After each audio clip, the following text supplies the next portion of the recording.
Good afternoon, everybody. Please. I know it's summertime, but we can do way better than that. Good afternoon, everybody. Good afternoon. Oh my gosh, we are in a school setting. I love it. I want to thank everybody for joining us today. We started something new last year where we were going to get together for a few minutes before every Board of Education business meeting and take the words off the page of some of our resolutions and celebrations and make them real. And we're so honored that you could be with us today to help celebrate some fantastic things that are happening in the school system. This summer, we get to celebrate two really fantastic recognitions. We are recognizing our Scripps National Spelling Bee participant. Just absolutely thrilled for that fantastic experience and accomplishment. And you might find this hard to believe, but we won an Emmy, y'all. Very cool. And most people don't realize this, but it's a lot of schools have like a school song, but not a lot of school districts have a school district song. MCPS has a school district song, and if you haven't seen it, you get to meet the fabulous musicians and the many hands that were working behind the scenes to bring that music to life, and we'll even show you that music video at the end of today's presentation. So without further ado, let's jump right in. I'm going to invite our board member, Natalie Zimmerman, to make our first recognition for the Scripps National Spelling Bee participant.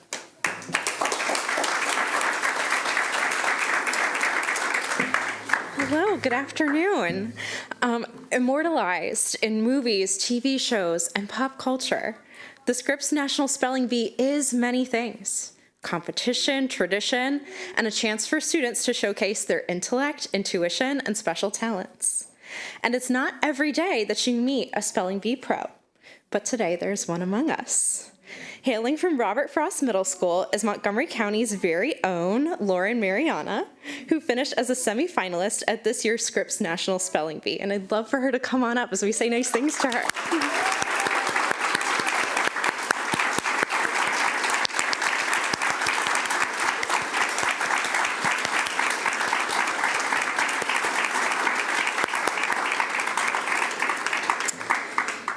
This isn't even her first time reaching the semifinals. Last year, she finished in 20th place. This year, she tied for 10th in the nation.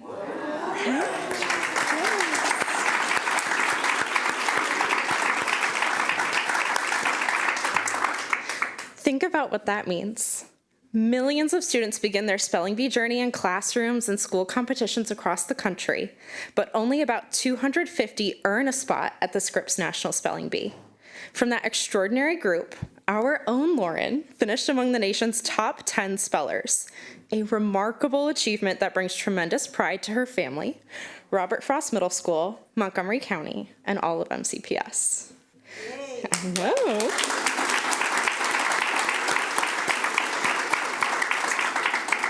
So today, we are joined by Lauren and her family, as well as Dr. Joey Jones, principal of Robert Frost Middle School.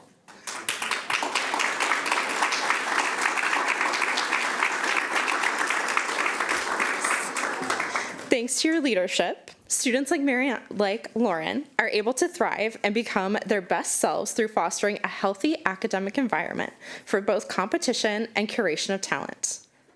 And a heartfelt thanks to Miss Mariana's parents and family for the unwavering support and for nurturing Lauren's academic strengths, talents, and love of learning.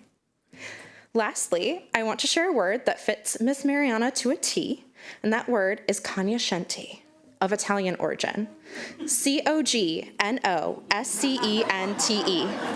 Cognoscente, which Merriam-Webster defines as a person with expert knowledge in a subject.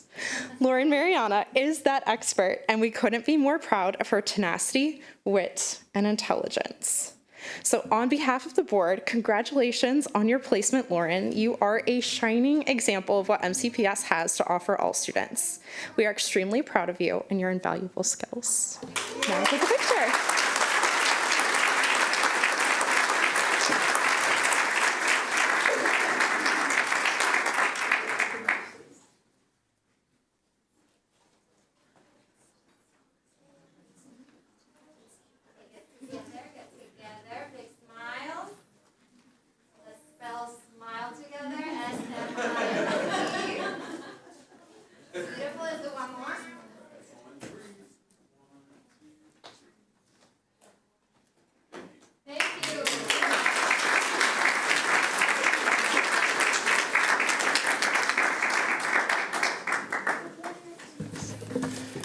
Next, we're going to invite our board president, Grace Rivera Oven, to make our next presentation.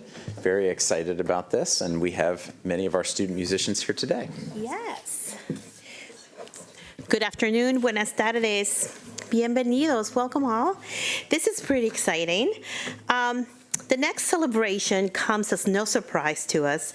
From the very first time that we saw this very special project, we knew that it had the power not just to inspire, but to connect and to tell the incredible story of our students, the educators, through the universal language of music. And now, that excellence has been recognized as one of the biggest stages in media. It is my honor to celebrate the Emmy Award-winning video, Unleashing Potential. Let's take a look at a clip for that video.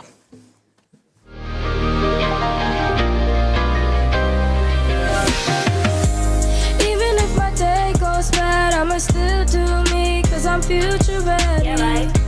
No matter what people say, my friends got my back, so I won't worry. I'm learning how to be myself and set the stage for life. I know where to go for help to keep my future bright. No matter what tomorrow brings me, I know my future is bright. I've got the skills to take me higher, and learning is my life.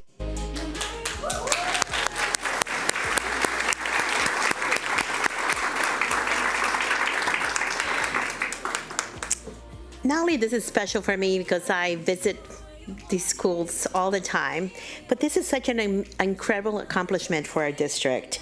So at this time, I'd like to invite the creators and the stars of this award-winning production to join us. Video producer, Brian Babcock. Musical direction, Abby Silver, Jennifer Berry, Ken Iwimbi. Northwest High School Principal, Scott Smith.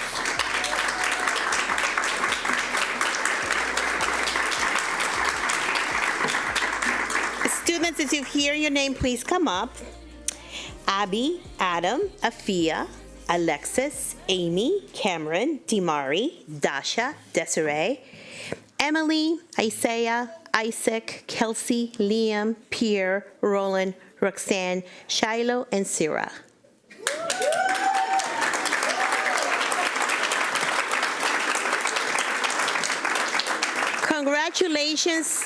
Congratulations to each and every one of you. And on behalf of the Montgomery County Board of Education, we are extraordinarily proud of your achievement in winning an Emmy Award. It's a remarkable achievement and a great honor that reflects the creativity, collaboration, and passion of excellence. And a special congratulations to Mr. Brian Babcock, whose vision and storytelling brought this project to life. To our outstanding music teachers, thank you for inspiring your students, for nurturing their talents, and creating opportunities for them to shine. And to our incredible students, this award belongs to you as well. Your voices, your artistry, your energy, and your commitment transformed this video into something unforgettable. You did not just perform. You told a story of what makes Montgomery County Public Schools such an extraordinary place to learn, grow, and create. This Emmy is more than an award. It's a celebration of what it is possible when talented students, dedicated educators, and a supportive community come together with a shared purpose. Thank you for representing MCPS with such pride and excellence, and for believing in each of you. Congratulations once again in winning this great achievement.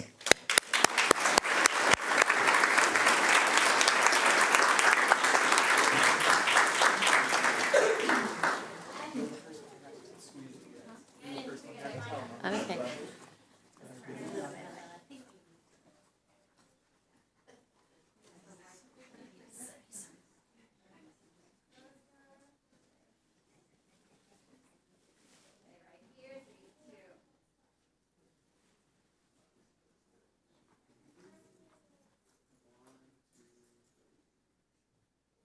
Okay, before you go, can I get on three?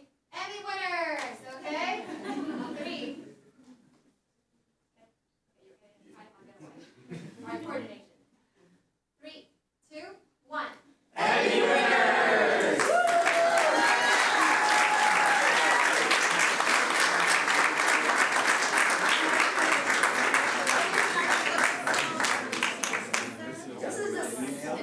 This is the third time in a row, right? Yeah, you are the record. You're the record.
I'ma still do me, cause I'm future ready. Yeah, right. No matter what people say, my friends got my back, so I won't worry. I'm learning how to be myself and set the stage for life. I know where to go for help to keep my future bright.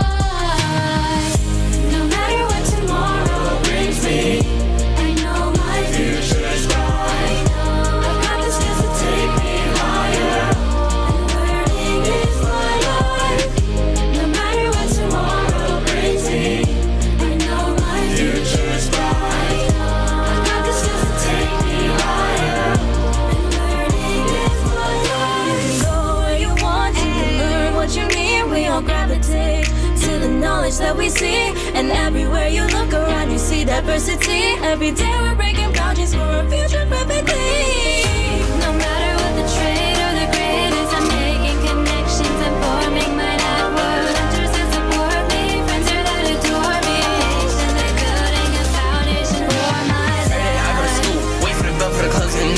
make friends that like what I like, but the difference is where she's locking them group. Yeah, every day I go to school to my classes I pick, so you know I can choose what I do. Every day's different, it's never the same. Me and 10 make class, we never gon' lose. I've got my classmates and I've got my teachers, from learning in classrooms to cheering on bleachers. This is essential, that's where we are heading. Unleash my potential and future ready. No matter what tomorrow brings me, I know my future's bright. I got the skills to take me higher, and learning is my life. No matter what tomorrow brings me, I know my future's bright. I got the skills to take me higher, and learning is my life. We're building up our skill set to the sky, and we're starting from the ground. You can rely. No matter what the trade or the grade is, I'm making connections, forming my network. Yeah, I'm patiently building a foundation for my life. Yeah, I'm future ready.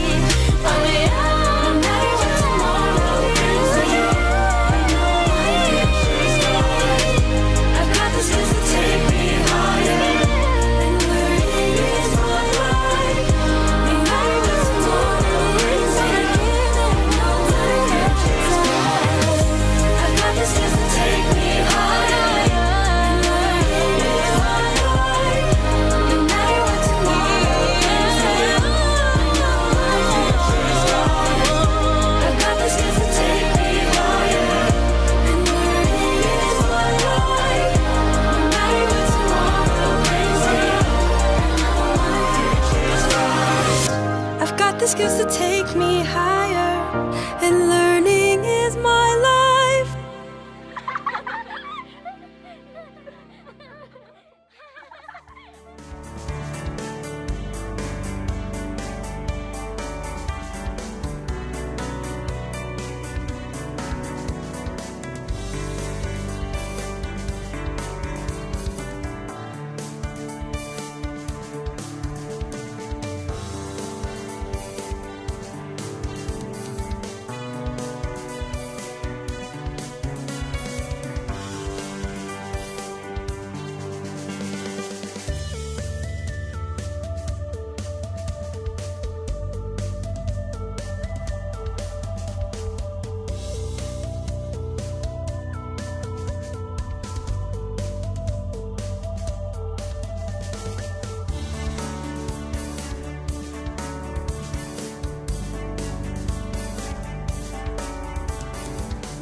Good afternoon and welcome to the July 16th, 2026 Board Business Meeting. Bienvenidos. Welcome to our board members, MCPS staff, and members of our community who are joining us here today, and to those who are watching this meeting via live stream.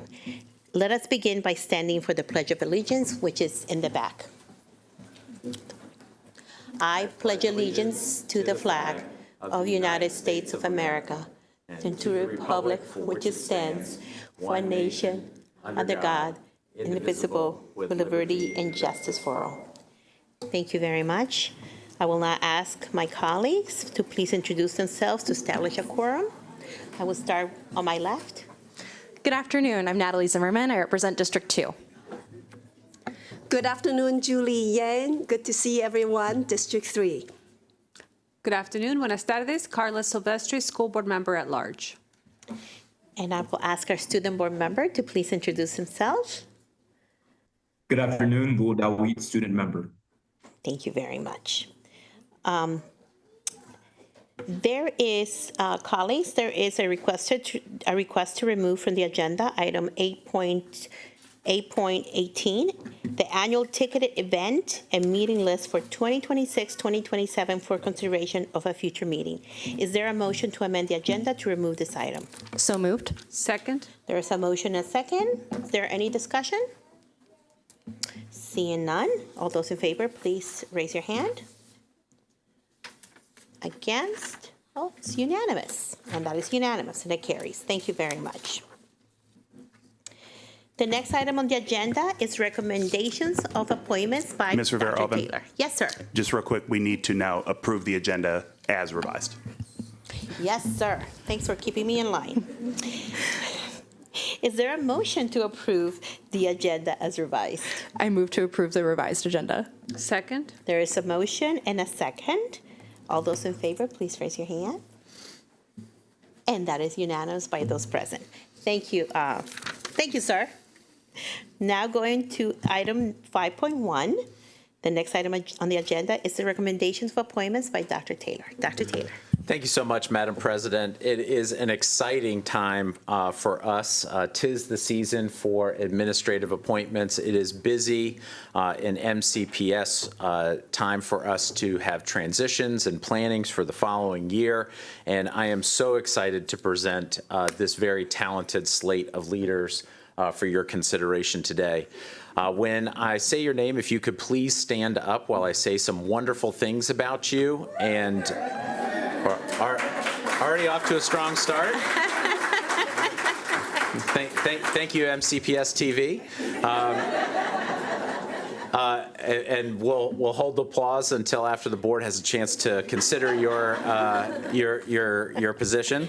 And first for consideration, Ms. Nicole A. Sosik for the position of Associate Superintendent in the Division of School Leadership and Improvement. Joining her today are her supportive colleagues and friends who have been a part of many curveballs in her journey, and she is thankful for this best pitch. Ms. Sosik has been employed with MCPS for 22 years as a teacher, assistant school administrator, assistant principal, principal intern, principal, and most recently as a director in the Division of School Leadership and Improvement. She looks forward to serving the school communities in her area and to support excellence for all students, leading with accountability and integrity, growth for future leaders, elevated, intentional school improvement efforts, and safe learning environments for all students. Shout outs to her family in Florida, Mark, Megan, Grayson, Cade, and Cameron, as well as family in Pennsylvania, Nick, Jennifer, Logan, and Ty, and a special shout out to her parents, Nick and Carm, for their unwavering support and love. Move approval. Second. There is a motion and a second. All those in favor, please raise your hand. And that is unanimous. Congratulations.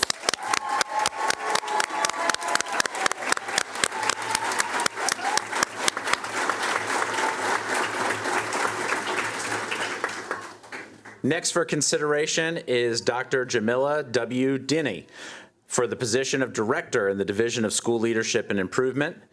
Joining her today is her mother, Pamela, her daughters, Jordan and Jada, and her brothers, Khalid and Jelani. Walker. Dr. Dini has been employed with MCPS for 20 years as a substitute teacher, English content specialist, assistant school administrator, assistant principal, principal intern, and most recently as the principal at Pinecrest Elementary School. Dr. Dini looks forward to serving the school system and feels humbled to be able to serve students, staff, and the community in this new capacity. Shout outs to her Uncle Greg and Aunt Ruby, the Pinecrest community, and to her colleagues in the boardroom who are present and those watching online.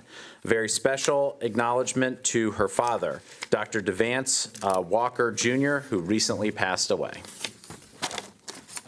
Move approval. Second. There is a motion and a second. All those in favor, please raise your hand. And that is unanimous. Congratulations.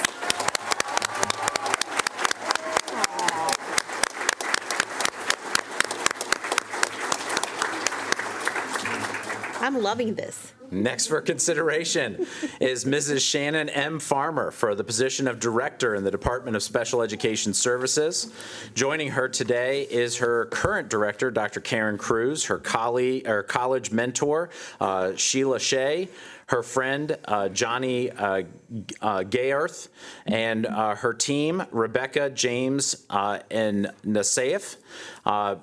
Mrs. Farmer has been employed with MCPS for 15 years as a special education teacher, reading specialist, team leader, instructional specialist, and most recently as a coordinator in the Department of Counseling Services in the Division of Specialized Services. She looks forward to partnering with educators and families to strengthen collaborative systems of support to meet the unique learning needs of every student, especially our students with disabilities. Shout outs to her husband, Corey, for his unwavering support and belief in her success. Move approval. Second. There is a motion and a second. All those in favor, please raise your hand. And that is unanimous. Congratulations.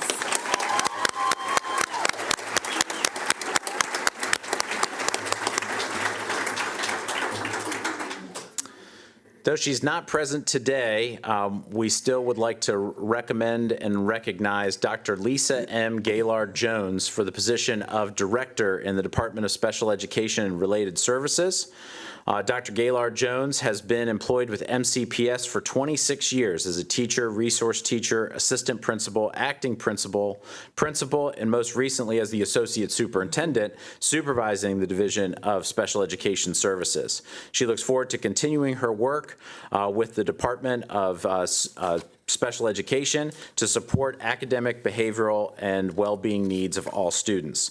Shout outs to her supportive husband, Anthony, and their 3 children, Chelsea, Kayla, and Kayleen. Who are watching online. She would like to thank her chief, Dr. Margaret Cage, for this exceptional, for her exceptional leadership and this wonderful opportunity. Move approval. Second.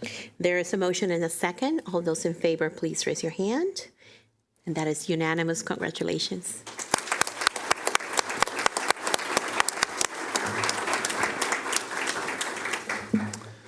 Next for consideration is Ms. Kashara A. Perry for the position of Executive Director in the Division of Specialized Support Services. Joining her today is her husband, Drexel, daughters Dasha and Carissa, her sister Kalisha, George, her brother Carrie George, Pastor Patrick Russell, and First Lady Takesha Russell.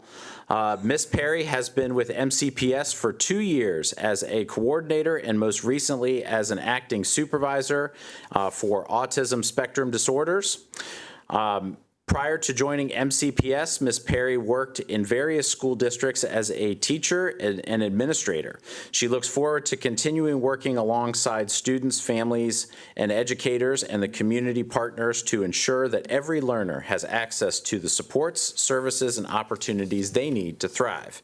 Shout outs to her husband, to her parents, Jude and Ellen George, to her brothers and sisters, Sean, Karen, Kathleen, and Kiani, who are watching from New York and Grenada in the West Indies.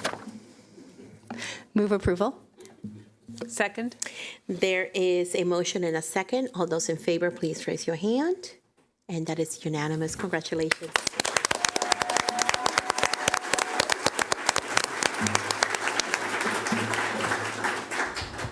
rounding out our special education team and our central services recommendations is Dr. LaTanya R. Williams for the position of Director in the Department of Inclusive and Specialized Learning Support Services in the Division of Specialized Support Services.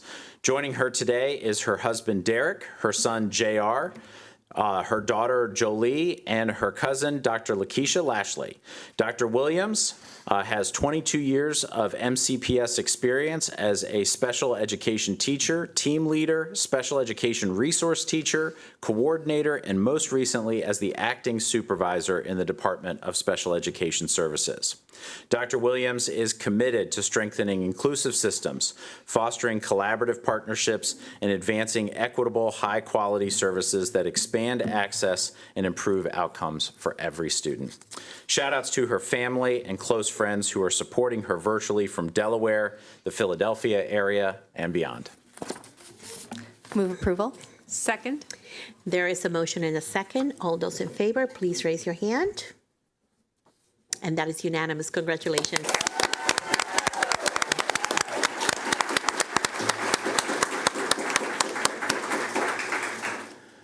It is summer. There's more to come. Is that it?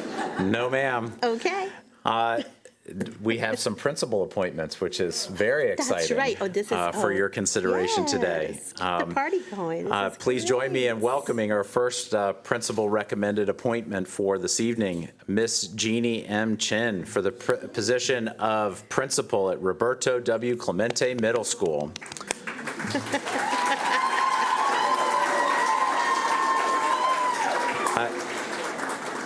Squad, I love the enthusiasm, but we got to time this like a little bit better. Joining Ms. Chin today is her husband, Douglas, her children, Kaylin and Zia, her parents, Sammy and Mia, Kim, her brother, Mark, his wife, Jenny, their children, Miles and Micah, and her in-laws, Richard and Ginger Chin. Ms. Chin has been employed with MCPS for 24 years as a teacher, resource teacher, consulting principal, content specialist, assistant school administrator, and most recently as the assistant principal at Herbert Hoover Middle School. She looks forward to joining the Roberto W. Clemente Middle School team to support the academic, social, and emotional growth of every student while fostering an inclusive environment for success, achievement, and the daily joy of mentoring the world's future change makers and trendsetters. Shout outs to her family who are watching online from Philadelphia, Atlanta, New York, and all of her MCPS colleagues for their unwavering support. Move approval. Second. There is a motion and a second. All those in favor, please raise your hand. Congratulations.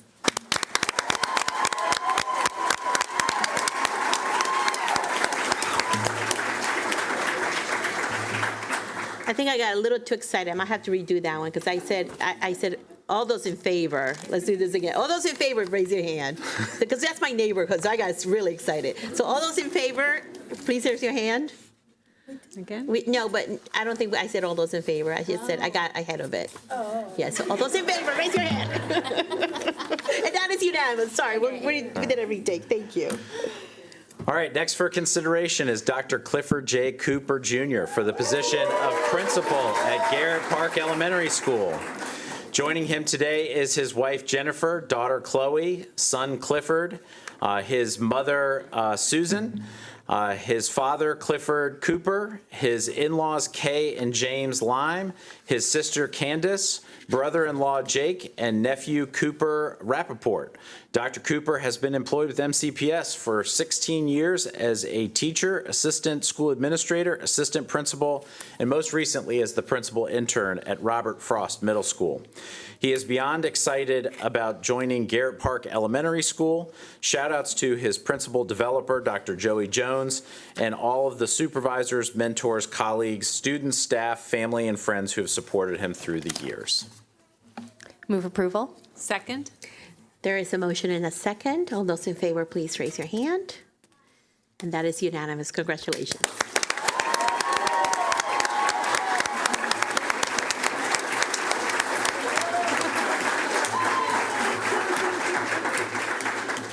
But wait, there's more. Next for consideration for the board is Dr. Joshua S. Fine for the position of principal at White Oak Middle School. Dr. Fine has been employed with MCPS for 19 years as a teacher, resource teacher, assistant principal, principal intern, and most recently as the principal at Flower Hill Elementary School. He would like to thank the entire Flower Hill community for all that they've accomplished together and is excited to join the White Oak family to ensure high academic expectations for each student in a joyous learning environment. Shout outs to his husband and parents who are watching online. Move approval. Second. There is a motion and a second. All of those in favor, please raise your hand. And that is unanimous. Congratulations.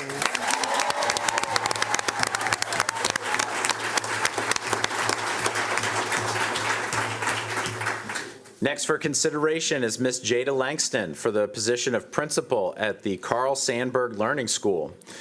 Ms. Langston has been employed with MCPS for 6 years as an assistant principal, acting principal, and most recently as a director in specialized education services. And she is committed to fostering a welcoming and inclusive environment for all learners, leading with compassion and connecting with her students on a day-to-day basis. Shout outs to her family and friends who are watching online. Move approval. Second.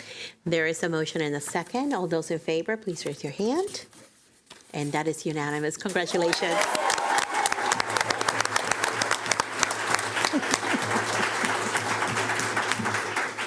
So close.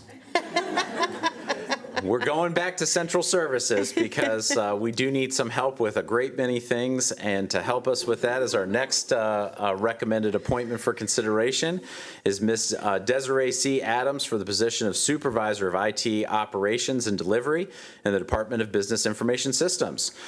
Joining her today are her daughters Samantha, Danita, and Desiree, and her good friend Larry. Ms. Adams has been employed with MCPS for 18 years as a development project manager and most recently as a supervisor in the Department of Business Information Systems. Ms. Adams looks forward to supporting the Department of Business Information Systems and continuing to advance the district's mission through innovation and operational excellence. Shout outs to Deshay and her grandchildren who are watching online from North Carolina. Move approval. Second. There is a motion and a second. All those in favor, please raise your hand. And that is unanimous. Congratulations.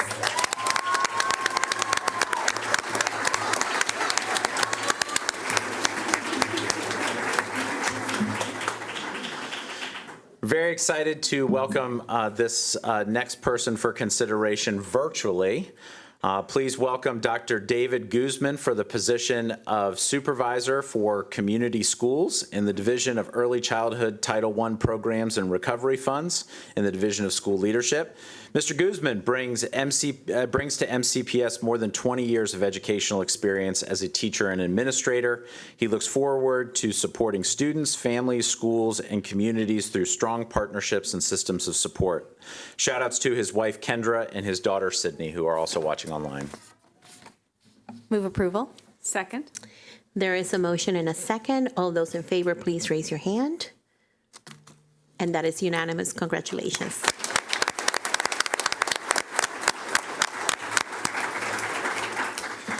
Next for consideration in our Division of Teaching and Learning is Miss Miriam R. Platinsky for the position of Supervisor of English Language Arts Curriculum. Joining her today is her husband, Kenny. Ms. Platinsky has been employed with MCPS for 25 years as a teacher, resource teacher, instructional specialist, and most recently as a pre-K through 12 content specialist for English Language Arts and Reading in the Division of Teaching and Learning. She looks forward to continuing her collaboration with the ELA team to support teaching and learning in our middle and high schools. Shout outs to her 3 children who promise to watch online, and to Jackie Lightsey for her leadership and support, and to all of her MCPS colleagues and friends. Move approval. Second. There is a motion and a second. All those in favor, please raise your hand. And that is unanimous. Congratulations.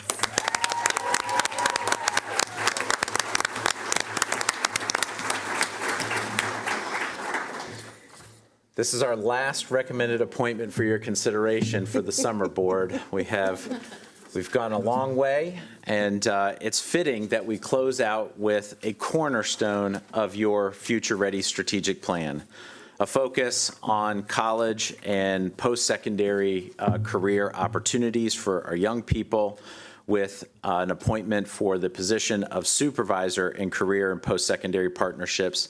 And so we'd like to welcome Ms. Nicola A. Richards-Wright and the Department of College and Career Readiness in the Division of Teaching and Learning. Joining Ms. Richards-Wright today is her husband, Max, and her son, Tariq. Ms. Richards-Wright has been employed with MCPS for 14 years as a teacher, pre-K through 12 content specialist, and most recently as a coordinator in the Department of College and Career Readiness. She looks forward to continuing her work within the Division of Teaching and Learning and supporting the work of the Department of College and Career Readiness in advancing equitable opportunities and successful post-secondary outcomes for all students. Shout outs to her son, Rashad, her mother, Lena, her sisters, Georgia, and her other family members watching online from Jamaica, and her sister, who is also watching online from Switzerland. Move approval. Second. There is a motion and a second. All those in favor, please raise your hand. And that is unanimous. Congratulations.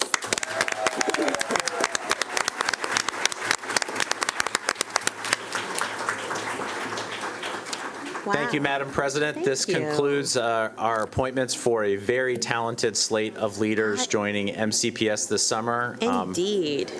Might give a couple minutes for folks to clear out.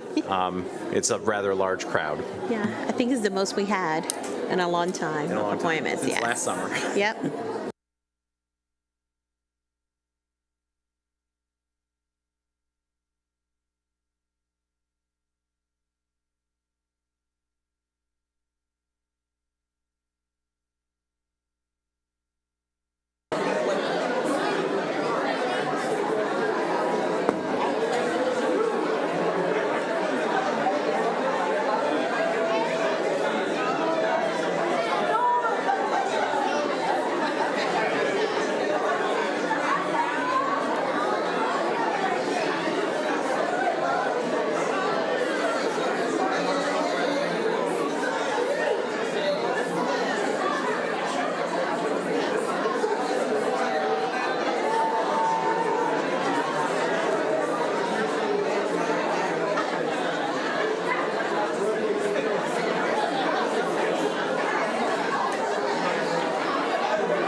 Okay, thank you all and coming back. So we're gonna go to item number 6, association comments. The next item on the agenda is association comments. I will ask any designated representatives here today to provide association comments to please come forward now and introduce yourselves for the record prior to beginning your comments. Following any in-person testimony, we will proceed with the pre-recorded comments of the submitted on behalf of the SEIU Local 500 from Mr. James Orridge.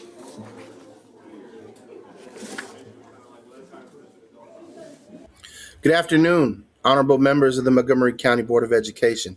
My name is Christopher Cano, Director of Political and Legislative Affairs for SEIU Local 500, and I am here on behalf of thousands of educational support staff working in our public schools.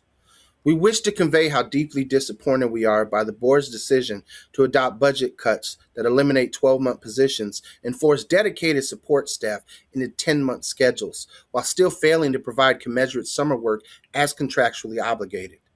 These aren't just line items in a budget. These are district employees who keep our school district running every day of the year. They support students and their families who have needs that a classroom and teacher cannot meet. Along with managing technology, they ensure central office is operating effectively to support school-based staff. Their work did not simply disappear in June. And by failing to meet these involuntary transfers with equitable work, the board is effectively asking workers, many of whom already struggle with the rising cost of housing, food, and health care, to absorb thousands of dollars in lost income. That is not a budget solution. It is a pay cut. Montgomery County has repeatedly said it wants to recruit and retain the best employees, but actions speak louder than words. District workers are already doing their jobs with maximum effort. How will they take on the additional responsibilities of assisting the students, families, and staff who had previously been supported by the 415 positions this board chose to cut? We are losing or have lost experienced staff, and when experienced support staff are forced to find second jobs or leave MCPS altogether, it is our students, families, and remaining staff left behind who will ultimately pay the price for these decisions made. SEIU Local 500 urges this board to revisit these reductions, identify commensurate summer work where it exists, and restore 12-month employment whenever possible. Budget challenges are real, but they should not be balanced on the backs of workers who make our schools function every day. Our members deserve stability, respect, and the opportunity to earn a full year's wages for the essential work they provide. Thank you for your consideration on these important issues. Thank you so much, our associate partners, for your comments today. Moving to item number 7, this is public comments. This item on the agenda, while the board encourages public input on policy, programs, and practices, and will consider the comments received, it is not the board's practice during its public comment meetings to respond to questions, provide comments, or take actions on the issues raised. This is a public meeting, and the board expects the conduct of all speakers and members of the audience to be within the bounds of proper etiquette. Inappropriate personal remarks, rude retorts, or other such behavior is out of order and would not be tolerated. Those who demonstrate disruptive or disrespectful behavior during public comments may be asked to leave the room. In addition, public comment is not the proper avenue to address a specific student or employee matters. Such matters should be directed through the complaint or appeal process. Each speaker has 2 minutes to deliver their comments. When your name is called, press the flap button and speak clearly into the microphone. A yellow light and a single beep indicates you have 30 seconds left. A red light and repeating beep signals your time has expired. Once you have finished speaking, press the same button to turn off the microphone. Following live testimony, audio and video testimony will be played. Copies of the testimonies are posted with the other materials for this meeting on board docs. Okay, with that, if you hear your name, please come forward.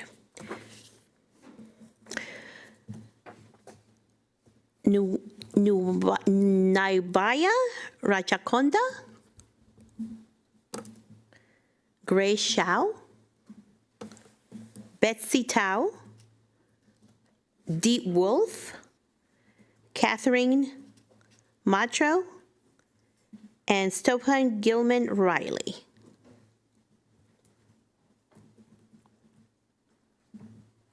Okay, I'm going to call one more name, and that be Norlin Shung Yu. Thank you.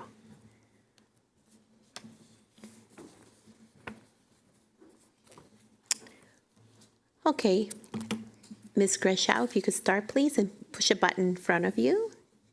There you go. Thank you. Hello, everyone. My name is Grace Shao, and I'm a rising senior at Montgomery Blair High School. Over the past year, I have taught free SAT workshops for students across the county, and I've even written my own SAT reading textbook. And through this, I've noticed a big problem. The biggest barrier to SAT success is not a lack of free resources, it's a lack of awareness. MCPS already offers every student a free SAT every year, which is awesome, every March. And there are excellent free resources available online, like Khan Academy, Schoolhouse.World, and public libraries. However, there is still an enormous score gap in students across different races and socioeconomic backgrounds. From what I've seen, the problem is that most students don't know where or when to start studying, and this is discouraging. SAT preparation takes months, but most students don't know about these free resources until it's too late. My suggestion is simple. MCPS should create an easily accessible one-page website that answers 3 important questions. First, what should students use to study? How should they use those resources? And when should they start? It could include sign-up deadlines for the many free SAT workshops the county already provides, like lists of library books that students should read, and other free resources all in one place. I would be happy to create this website and organize these resources at no cost. If MCPS could share this with students countywide, it would improve the equity and accessibility of SAT preparation. And fundamentally, SAT reading is part of literacy. Now, the MCPS website already has a page on SAT preparation, but it's severely outdated, and a lot of its links no longer exist. So I hope that we can follow up, and I'd love to talk about this opportunity further after the meeting. Thank you so much. Thank you so much, Grace. Betsy Tao. Good afternoon. My name is Betsy Tao, and I'm an MCPS parent, and I'm here today to let you know that almost 600 parents and teachers signed a letter of support for the board's screen use resolution.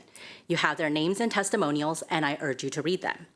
With that said, I'd like to speak to you about AI, because I know MCPS is currently drafting its AI regulations. The most important thing you need to know about AI is this: there is no evidence that AI products are safe and effective for learning. In fact, after I submitted my written testimony yesterday, NPR reported that Google's AI search functions pose an unacceptable risk to students. These functions are currently accessible by all students in our schools. Technology has proven to be distracting and a poor way to deliver curriculum. But in the age of AI, it has now become a way to avoid learning altogether.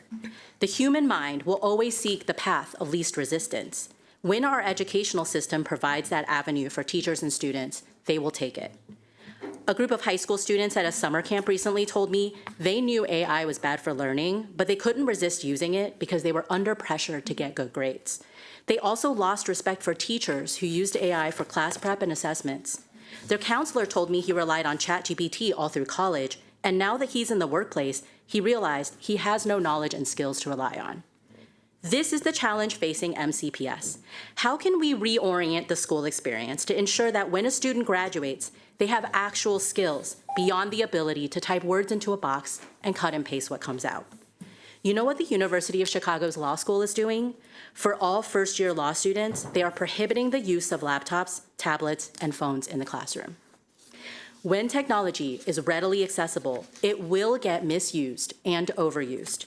The solution is to change the conditions in the classroom to refocus on what has always worked best: books, writing and solving problems by hand, and human relationships. Thank you. Who's next? Ms. Lee? Ms. Wolf? D. Wolf? Yes. Go ahead, please. If you can push a button in front of you. Thank you. Good afternoon, honorable members of the school board. My name is D. Wolf. You know, recently I found this old picture of me from senior year of high school. Might be a little far away, but to sum it up, I was shocked to realize I was actually a bit of a heartthrob in senior year. And I was shocked to realize this because senior year of high school was also the year when I tried to kill myself. I tried to kill myself because I hated my body, because I'm transgender. Today, I'm a transgender woman, an attorney, and mother of 2 wonderful children. I'm so glad I survived to be here, but not every transgender teenager does. I wish I could have gone to schools as supportive of transgender children as the schools right here in Montgomery County. Your gender-inclusive policies literally save lives. We all know the Department of Education is investigating the school district because of those gender-inclusive policies, and we all know that investigation is going to lead to a lawsuit to attempt to force you to abandon those policies. We are counting on you to fight to protect those policies and to protect our transgender children, to literally protect their lives. We are counting on you. Thank you. Thank you. Katarina Matro. Good afternoon. My name is Katarina Matro. I'm an MCPS parent and a social studies teacher at Walter Johnson High School. I want to thank board member Julie Yang for bringing forward today's resolution on screen use in grades K through 8. I support it. I'm here to ask the board to extend that attention to high schools. Too often, there seems to be less political will to restrict technology use for older students. My main concern is student phone use. On paper, phones are already banned from high school classrooms, but there's currently no meaningful enforcement mechanism. Enforcement falls on individual teachers. But phone use should not be treated as a classroom management issue. Phones are addictive devices. We would not let students carry cigarettes around school and ask each teacher to decide whether students may use them during class or step into the hallway for a quick cigarette break. Yet that is essentially what we're doing with phones. In my own classroom, I enforce a strict no-phone policy. Students need a space where they can read, write, think, listen, and talk without the constant pull of a screen. But enforcing that policy has become one of the hardest and most frustrating parts of my job. Several times a lesson, 5 lessons a day, I'm put in the position of denying students access to a device they are addicted to. That repeated confrontation damages the teacher-student relationship we are always told to build. Lately, the phone issue has become even more urgent because of AI. Students now carry tools in their pockets that allow them to outsource thinking, reading, writing, summarizing, and analysis, the hard and often frustrating task of learning and growing intellectually within seconds. Phone access is now an academic integrity problem, and it undermines much of what I'm trying to teach. The governor has already signed legislation requiring counties to have bell-to-bell phone policies in place by the 27-28 school year. I urge MCPS to use this coming school year to build a workable system-wide policy for high schools. Do not leave teachers alone with this anymore. Thank you. Thank you. Siobhan Gilman-Riley. Good afternoon, President Rivera-Oven, members of the board. My name is Siobhan Gilman-Riley, and I'm a resident of Montgomery County. 3 weeks ago, the Department of Education announced a baseless Title IX investigation into the gender-inclusive policies in Montgomery County public schools. These policies simply allow transgender and non-binary students to exercise the same basic rights as their cisgender peers. The Department of Education cynically attacks these policies, which save the lives of vulnerable children as part of the federal government's explicit effort to eliminate transgender and non-binary people. The White House is not shy about that word, eliminate, when it talks about my community. They put it in a press release not 2 weeks ago celebrating these ongoing efforts. The Department of Education believes that it can intimidate this board and others like it into collaborating in that campaign of elimination. It wants the board comfortable with the idea that sacrificing the safety and welfare of these students, there's no reason to be intimidated. The reality is that states and school districts around the country that fight back against these investigations are winning. State law unequivocally prohibits schools from discriminating on the basis of sex, sexual orientation, or gender identity. A bill proposed during the 2026 legislative session of the Maryland General Assembly sought to change that. It would have codified bigotry into law by prohibiting some girls from participating in girls' sports simply on the basis of being trans. That bill failed to even make it out of committee. Nearly identical bills were proposed in 2025, 2024, 2023, and 2022. Each bill ended in the same spectacular and well-deserved failure. Not once have these or other transphobic bills received the support of the Montgomery County delegation. This should come as no surprise. Cruelty is not a value of this community or this state. I call on this board to stand firm in protecting the transgender and non-binary students in the Montgomery County public school system. The community, its elected legislators, and the law itself are with you if you do, and it's the right thing to do. Thank you. Mr. Norland? Good afternoon.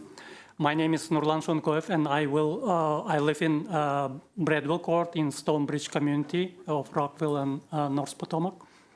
I'm asking you to reconsider the decision to classify Stonebridge as a work zone for Thomas Wooten High School. It's a new Crown campus. According to our HOA, 376 townhomes in Stonebridge will not receive bus transportation because they are considered to be within walking distance of the school, while single-family homes in same area have bus transportation. However, the actual walking route tells a different story. From my home on Bradwell Court, the walk to the school takes 45 to 50 minutes each way. I submitted maps from Google Maps and walking zone. Every day, students would have to cross several major roads, including Darnstown Road, Medi Branch Road, Great Seneca Highway, Key West Avenue. These are busy commuter roads with heavy traffic, especially during school hours. Winter makes also more difficult for walking. Students also have to walk in the dark, snow, ice. A nearly 100-minute road trip walk every school day is not only a safety concern, it also leaves students tired before they even begin the school day. Many parents will likely drive their children instead, creating more traffic around the school and more burden to parents. I respectfully ask the board to reconsider the walk zone designation, review the safety of the walking road, and provide bus transportation or another transportation solution for Stonebridge students. Thank you for your time and reconsideration. Thank you. Thank you very much for coming today. Okay, thank you all. I'm going to call the next person is Joel Schwartz.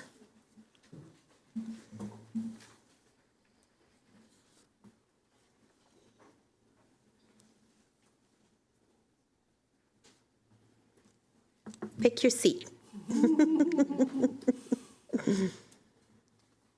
And you can start any. Only you. Yeah.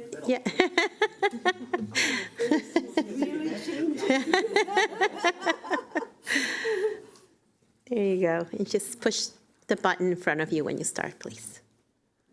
I was about to read the email that was sent to me, so you don't want to hear that one. Thank you. Good afternoon, honorable members of the board. My name is Joel Schwartz, parent of 4 children, 3 in MCPS schools. Professionally, I'm a former government cybercrime prosecutor for the Justice Department, an intelligence agency privacy officer. I currently run my own privacy and cybersecurity consulting and legal firm, and I teach law school. I'm also co-founder of the Student Data Privacy Project. In April 2026, MCPS launched a pilot with local company Volt AI to monitor video cameras at 3 pilot schools for quote-unquote events of interest. The pilot went live despite requests from multiple MCCPTA committees to delay it after we rejected the opportunity to help them design privacy safeguards. I had a call with MCPS as the vice chair of the tech committee, God bless you, and Volt representative at MCPS just 1 week out where MCPS had not even yet developed the rules governing what student activity would be flagged as events of interest. Finally, also, MCPS's communications about the pilot fell super short. Most parents learned about it through word of mouth or a brief newsletter mention. Many were very upset and contacted us directly.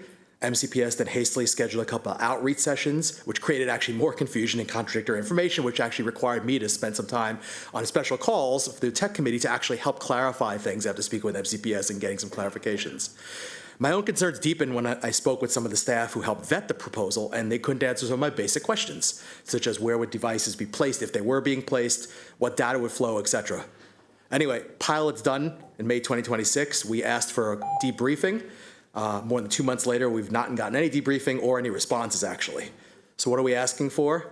Number one, MCPS needs to collaborate with MCCPTA to develop a set of guardrails to protect privacy for all future AI use, period, full stop.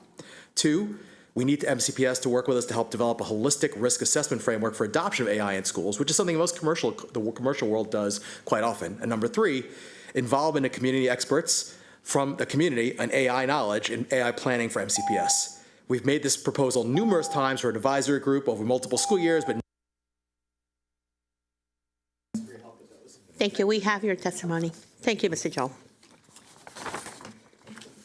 I'm going to ask our staff now, please, to do our video testimony. We'll start with Ms. Erin Hoffman. Good afternoon, Dr. Taylor and members of the board. My name is Erin Hoffman. I'm an MCPS parent and active member of Schools Beyond Screens, Montgomery County. I'm here today to support the board's screen resolution and share results from a recent survey.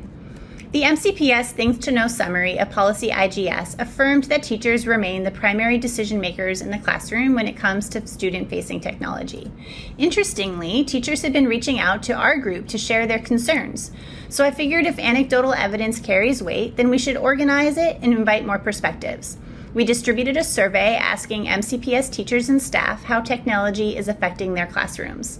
In just 3 weeks, we received 175 responses. I included the full results as my written testimony, and I'll share some highlights with you now. Teachers do not feel empowered to be the primary decision makers. 93% say AI has no place in the classroom as it encourages cheating and tricks students into thinking that they're learning. 95% say phones need to stay far away from the classroom in pouches or lockers. And 77% of respondents believe students spend too much time using technology for school-related purposes. The million-dollar question is why? In regards to Chromebooks, they identified curriculums, frequency of online assessments, limited time to teach classroom expectations, and unreliable copiers as just a few reasons Chromebooks have become the default classroom instruction and non-instructional tool. Addressing technology in our classrooms is hard, and it's important. The overwhelming empirical evidence shows that less screen time and more person-to-person interaction benefits learning. Your audit is critical. I'll leave you with one teacher's response. Providing a Chromebook offers a permanent opportunity for students who struggle to escape into the world of their Chromebook and avoid unpreferred tasks. Thank you for your support. Thank you. Can we play Ashley Bowers' testimony, please? I'm Ashley Bowers, parent of an MCPS student. Last year, my first grader came home one day describing what sounded like a Google image search he performed during what he called free Chromebook time. He saw images of a teen-rated horror video game that he heard another student mention, something we would never allow at home. I contacted his teacher because I was surprised first graders had access to Google search. She was very responsive, but I was concerned that no formal process was initiated to report or address the issue. This prompted me to meet with our principal and MCPS CTO staff, where I learned there's actually no way to block Google search as it's integral to the Google platform. Growing more concerned, I logged into my son's account on a student-issued Chromebook connected to the school's Wi-Fi. I performed simple searches any first grader could think of, like, what is sex? The first result was a Google AI overview and chatbot with explicit information that is inappropriate to repeat here, despite being easily accessible to MCPS's youngest learners. This required no workarounds, no bypassing filters, or even correct spelling. Just start typing and suggested searches appear. I believe these findings raise serious concerns about MCPS's compliance with federal regulations, and I sent my findings to the board and the superintendent on June 3rd. I want to be clear, this is not a war on tech nor a criticism of my student's teacher. Experiences like mine are not uncommon. as shown by the number of parent reports to MCC-PTA Tech Committee. Rather than relying on imperfect internet content filters, we need policies that protect the learning environment by ensuring that internet-connected devices are not provided to unsupervised children without parental consent. Please support the screen time audit and resolution so we can all have a clear understanding of how Chromebooks are used and whether that use is safe, age-appropriate, and educationally justified. Thank you. Thank you very much. Can we look at the video from Marisa Walker?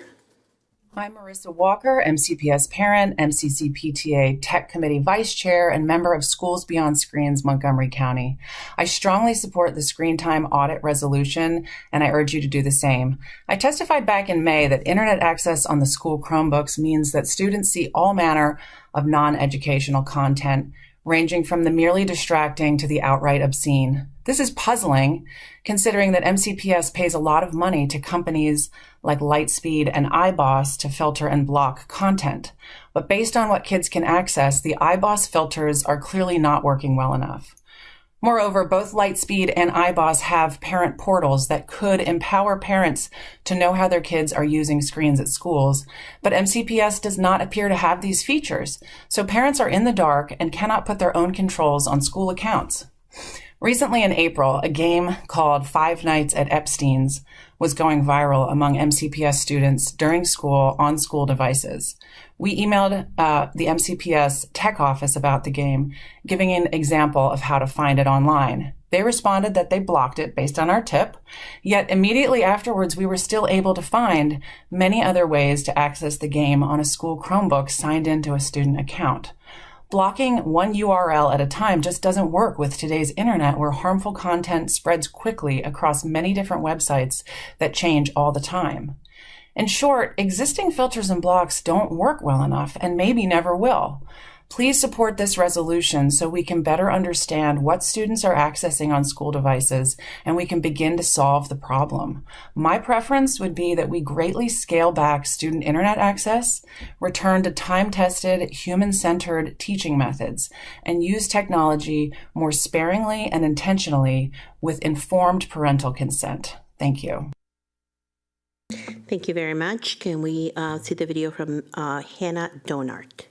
Hello, I'm Hannah Donner, and I'm testifying as the MCCPTA Vice Chair of the Health and Wellness Committee, a Poolsville Cluster parent and environmental scientist. My written testimony includes a co-sponsored Student Climate Action Council and MCCPTA co-sponsored petition advocating for the board to invest in real grass instead of plastic turf. MCCPTA is committed to partnering with MCPS and the board to make informed, evidence-based decisions rooted in real-world data, up-to-date science, and cost-effective strategies.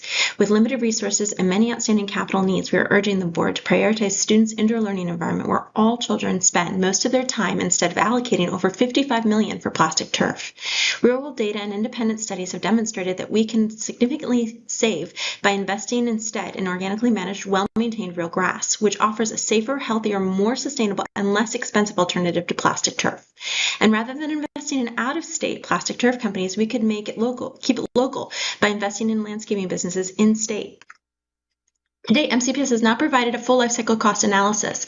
The chart on top of this slide is the 10-year cost analysis they presented to you last November, which failed to account for $1 million in plastic disposal and replacement costs. The bottom chart includes plastic disposal and replacement using MCPS's own data to show the full estimated cost over just 10 years for plastic. Plastic costs more than twice as much as real grass, and these costs don't include costs to our kids' and community's health or environment. MCPS has also not provided independently verified actual use data, relying instead on reserved cup flowers, not accounting for extreme cold and hot weather, and use on poorly maintained grass. In these longer, hotter summers, kids cannot safely play on plastic heat islands, and school athletics are restricted outdoors in freezing temperatures. The legal authority and responsibility for determining field surface rests with this board. We respectfully request that the board do their due diligence by requiring an RFP for grass, an updated health protective heat policy, an independent life cycle cost analysis, a transparent evaluation, and public review of all viable field alternatives before approving any turf fields. Can we please play the video for Tarina Smith?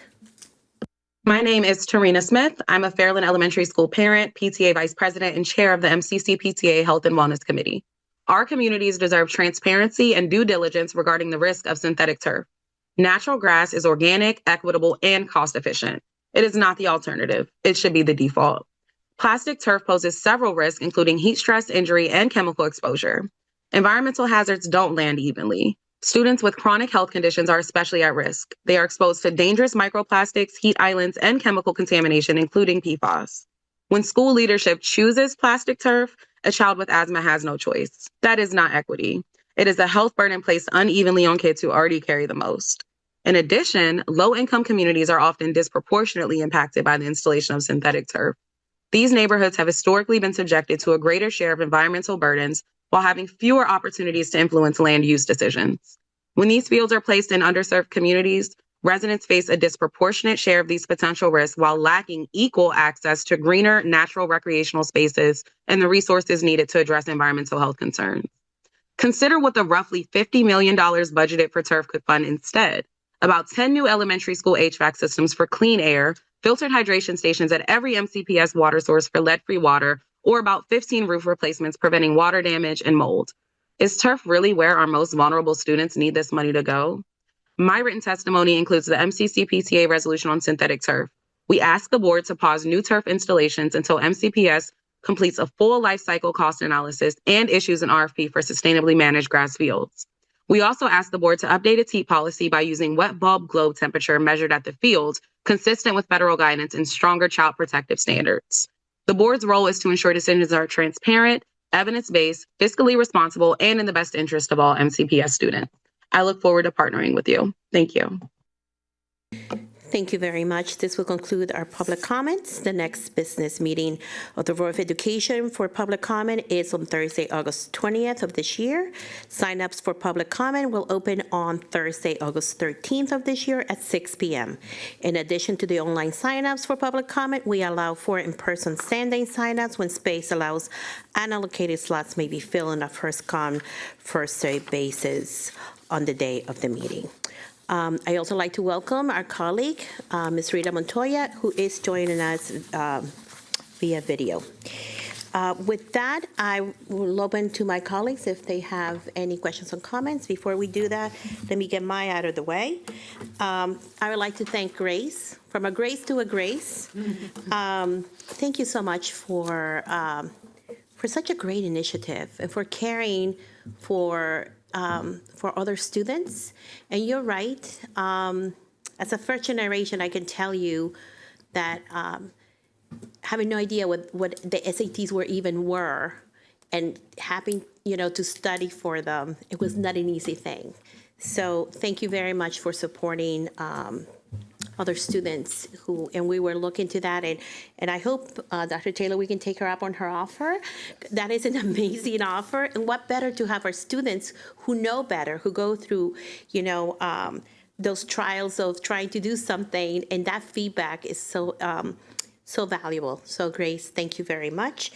And to Mr. Norland, is he still here? I think he was, he left, okay.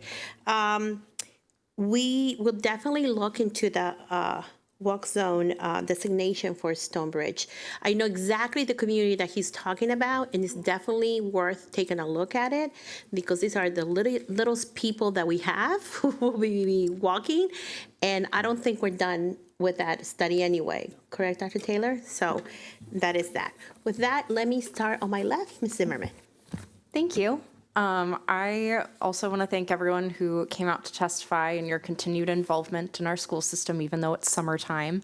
And in an effort to be additive and not repetitive, I also wanted to thank Grace. And I know that while we have the highest SAT scores in the state, I am very competitive. So I would like to see them to be even higher, see us compete perhaps on a national scale and put us up in that realm as well. I also wanted to take a moment to reaffirm and restate our commitment to fostering a safe and inclusive learning environment for all of our students. Thank you. Thank you, Ms. Zimmerman. Ms. Stewart? I also sign up with these comments. Thank you, guys. I want to say that we as a board support the current MCPS policy, and we continue to do that.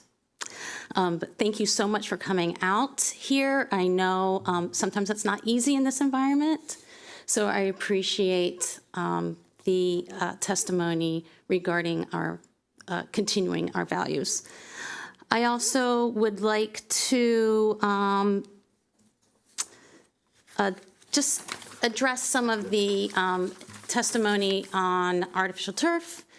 A couple things I just wanted to ask. It was mentioned that we use a heat policy for our turf in one place in Montgomery County and then apply that to all the places in Montgomery County. And as we know, we have a lot of different climates in Montgomery County. And so I thought maybe it would be worth it to look at our heat policy for our field use. We are right now in a major heat wave. And so we need to, I believe, keep a careful watch on how we use these fields. As you can see from the temperatures, it does get much hotter on those fields. So if we could just review our heat policy to see where we are and compare with other districts, I think that would be helpful.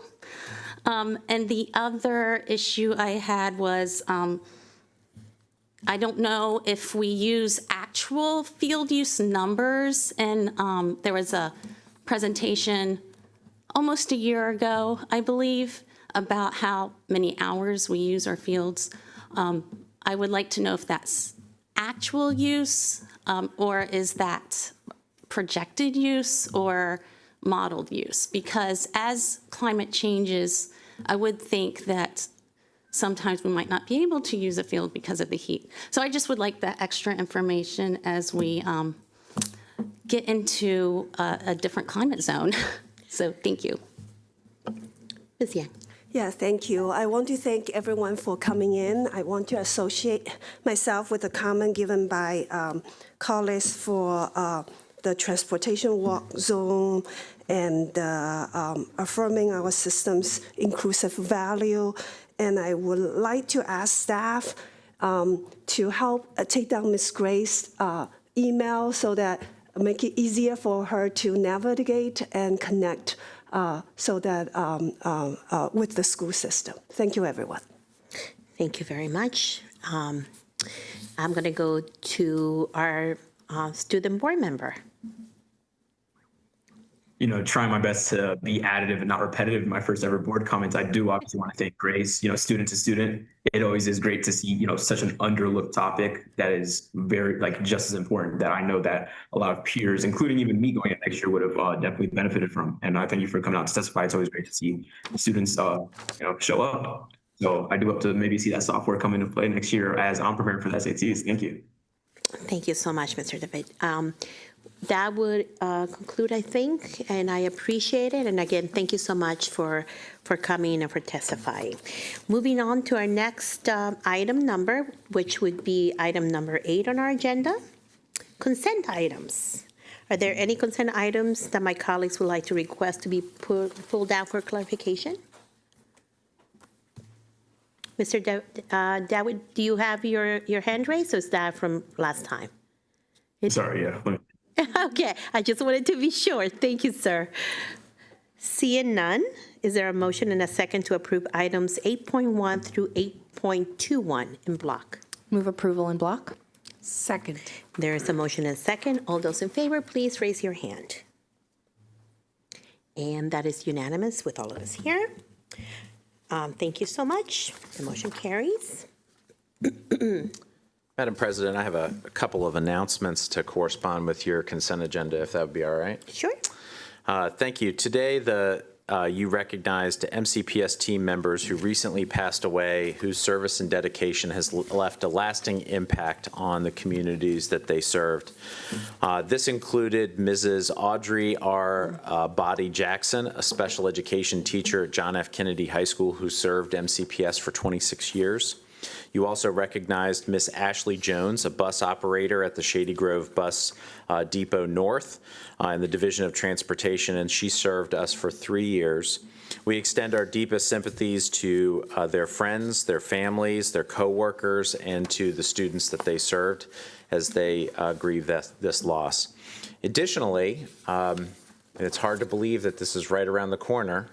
Summer is slipping away, board members.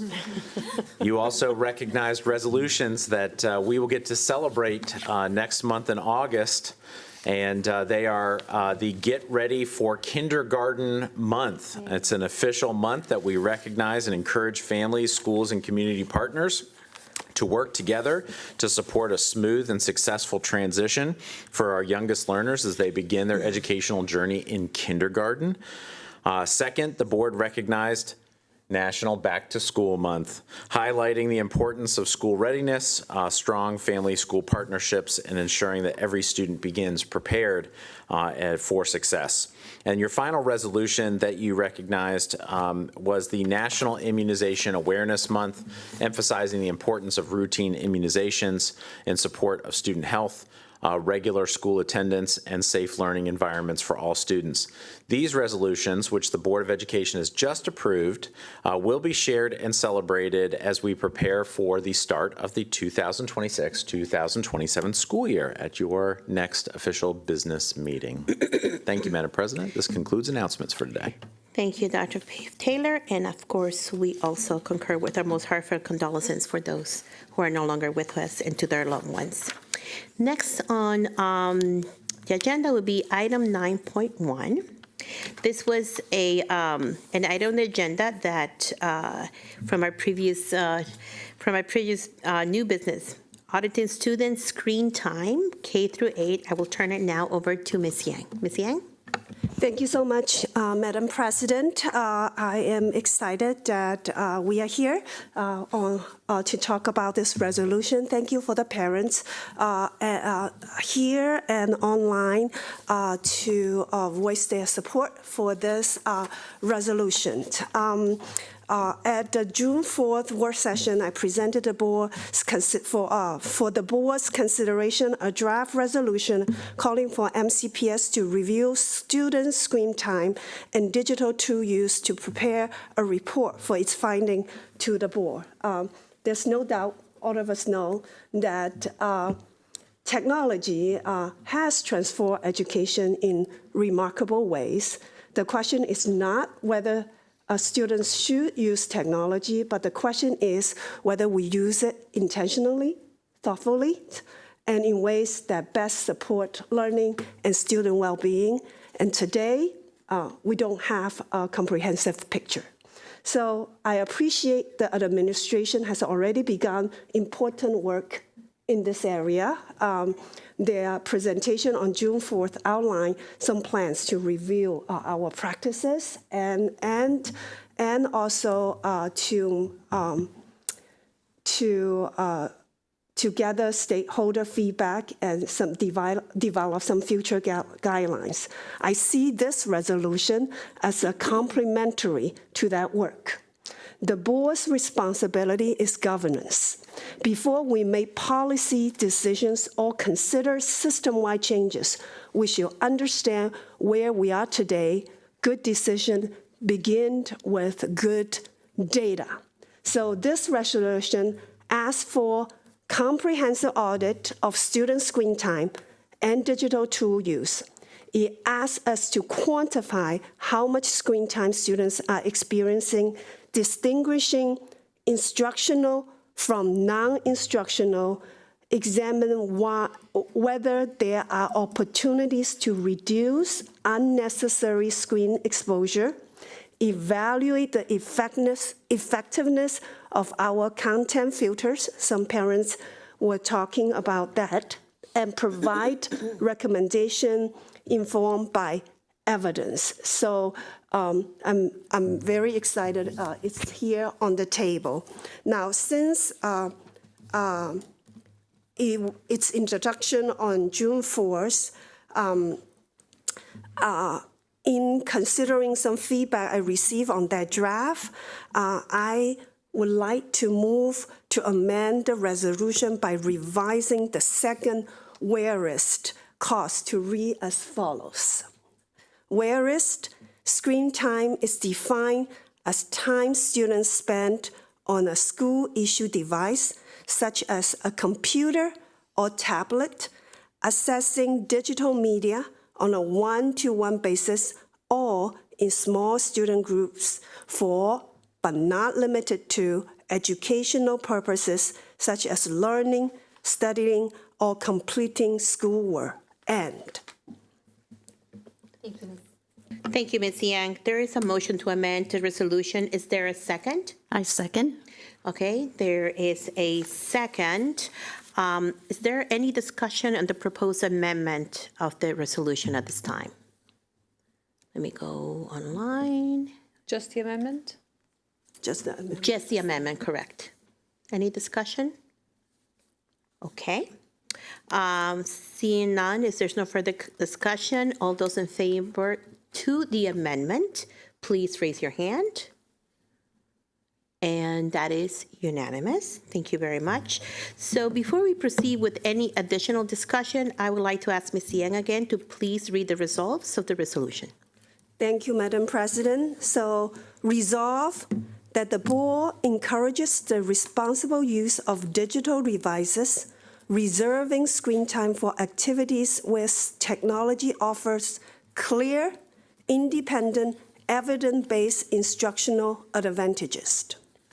Resolved that MCPS will conduct a comprehensive review of student screen time and digital use and prepare and deliver to the board no later than March 2027 a report that, 1, quantifies averages daily and weekly screen time for students in elementary and middle school during the school day, distinguishing between instructional and non-instructional use and including program-specific caveats and assessments where appropriate. 2, assesses whether there are opportunities to reduce screen time exposure in age-appropriate ways. 3, assesses the effectiveness of content filters and blocks to protect students from using school-issued devices to access harmful or inappropriate content. 4, provides a recommendation regarding district-wide guidance for age-appropriate screen time. And 5, outlines the anticipated costs, benefits, and operational impacts of any proposed changes. So with that, I move that the board approve the resolution as amended. Thank you, Ms. Young. There is a motion on the table. Is there, there's a motion on the table as the resolution is amended. Is there a second? Second. Okay. There is a motion, a second. Is there any discussion?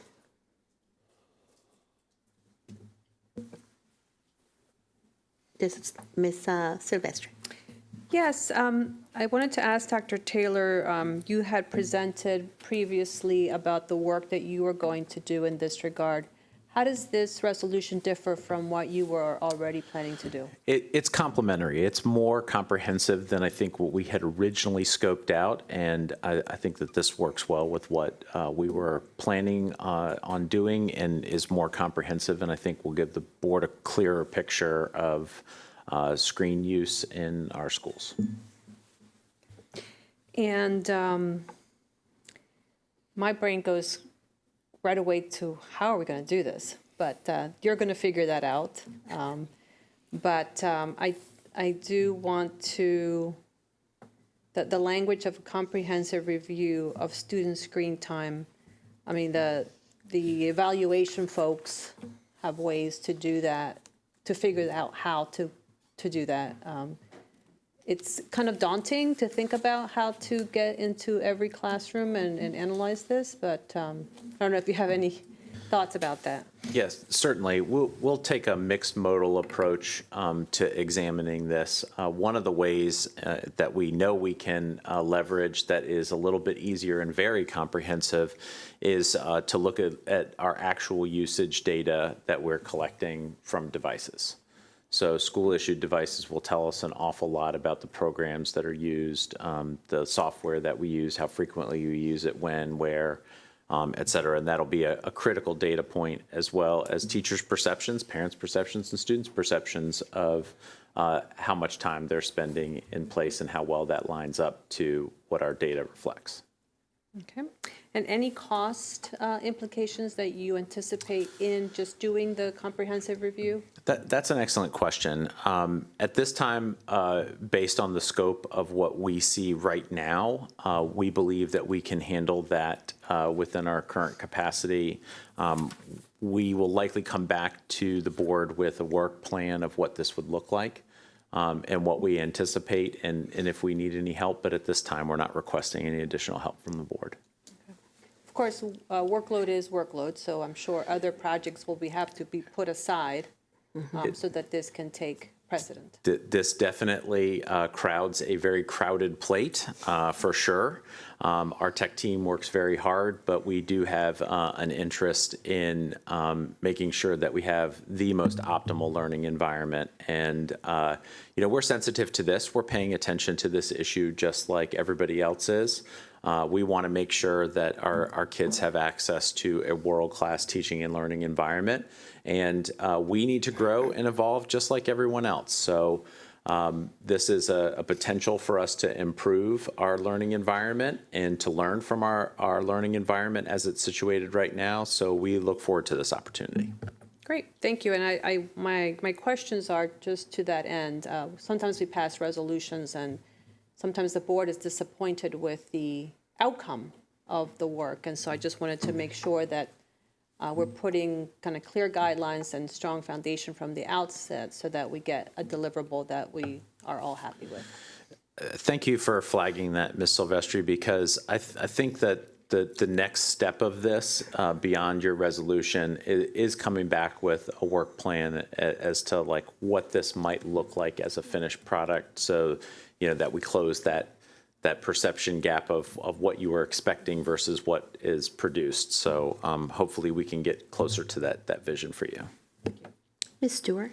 I simply want to thank Ms. Yang for working on this. I think it's time, especially with the new technology coming out, for us. It's good for us to get a handle on what's happening in our classrooms. And I look forward to the report and the work plan. A realistic work plan, right? So that we don't expect something that's just not doable. So I like that idea. And I want to thank especially Ms. Yang for working on this. Thank you. The only comment I'd like to add is I just wanted to be realistic on the time that we're talking about, because we have 213 schools. Is it realistic to have a report by March? Yes, I think it is realistic. However, I think you're flagging an important issue too, that some of the activities that happen in schools are seasonal, and that to capture the seasonality of what happens in the classroom, the activities that are happening in the fall are different than the activities that are happening in the winter and that are happening in the spring. One of the findings which may lead to the satisfaction gap that Ms. Silvestri was talking about is we may come up with a finding which may be we need more information about what happens during the spring assessment season as well. That was definitely brought up in testimony today about online assessments that the kids are using devices for and how much time that takes. And realistically, the month of May is irregular by comparison to the rest of the school year in the volume of time that kids are behind screens, and that would be outside of the scope of this. So I think that's an important consideration. It is something that we should look at. I think it would be helpful for us to get started with this work and maybe even give progress updates as we go along. And I was going to suggest, Dr. Taylor, that maybe the way you do it is in two parts. You gave us an update in March, and because there's more activity at the end of the school year, then this should really be, at least in my opinion, a whole year, a holistic whole year for school year for students. Because I think we're just capturing part of it. But if we really want to capture everything, it should be from A to Z, just for what it's worth. Okay. All right. Ms. Zimmerman. Thank you. I just wanted to bring up that this is like one step forward in a much greater conversation. I think about my own classroom, and, you know, I would say that kids were maybe getting about 20 minutes a day on their Chromebook, but that's one classroom in one school, and this will really help us capture some of that better. But it also is part of that testing conversation and things like this. So I look forward to us continuing this conversation and how this initial set of data will help us move forward. Okay. You have an additional comment, Ms. Yang? Yeah. Oh, actually, Ms. Montoya. Can we go to Ms. Montoya first? Yeah, absolutely. Ms. Montoya. Thank you. I know that I see in the resolved that there's a space to kind of distinguish between instruction, non-instruction, program-specific assessments, et cetera.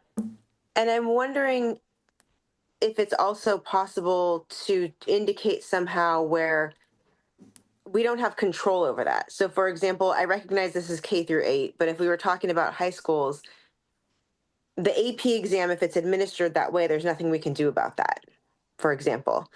Just so that we can see where is there even room to make a change somewhere within what we're dealing with. And then I just wanted to know, as a clarifying point, so for example, when we're talking about program-specific caveats, if your child is taking digital art, then obviously we expect that's going to be needing some sort of technology or device, right? We're not going to be cutting digital art from the curriculum. Yeah. Okay, Ms. Yang. Yeah, I really want to express my appreciation in this work of feedbacks I received from colleagues on the dais and partnership from parents, especially the MCC-PTA Technology Committee. So this is a group work. Education is a team sport. And thank you, everyone. Okay, thank you to all. If there's no further discussion, all those in favor, please raise your hand. And that is unanimous. Thank you very much. All right, moving on. Item 10.1. This is the approval of the board handbook. The board reviews its handbook periodically in an effort to align language and practices. In working to best consider proposed updates and communicate their rationale, we may wish to consider postponing this item, colleagues, to a future meeting.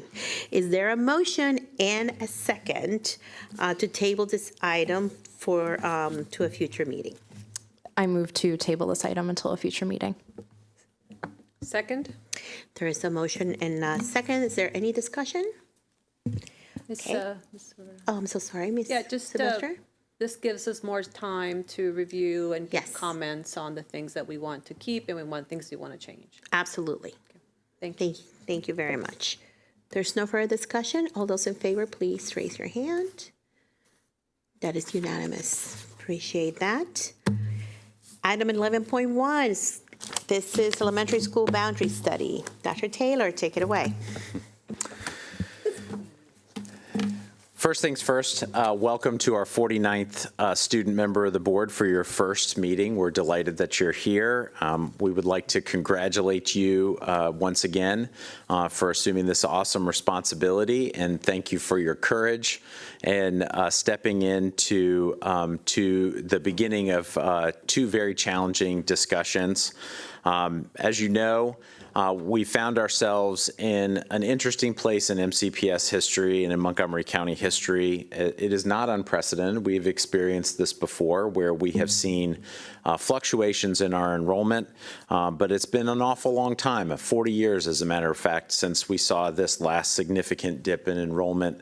And Hopefully it's not long lasting, but we do need to adjust for it and to think about things differently. So today we will preview a 2-year timeline for the board's consideration of potential school consolidation and closure study process, a phase 1 of this process, which will also include the countywide elementary and middle school boundary study, which will take into consideration any potential findings from a consolidation and closure study. We will review the types of data today that could be considerations that could inform the development of the metrics and decision-making process for any potential consolidations or closures. We will touch briefly on our planned framework for engagement and enhanced engagement strategies for both phases of this work over the next 2 years. We will also share an update on the Facility Condition Index and the comprehensive facility assessments for all of the Board of Education-owned buildings.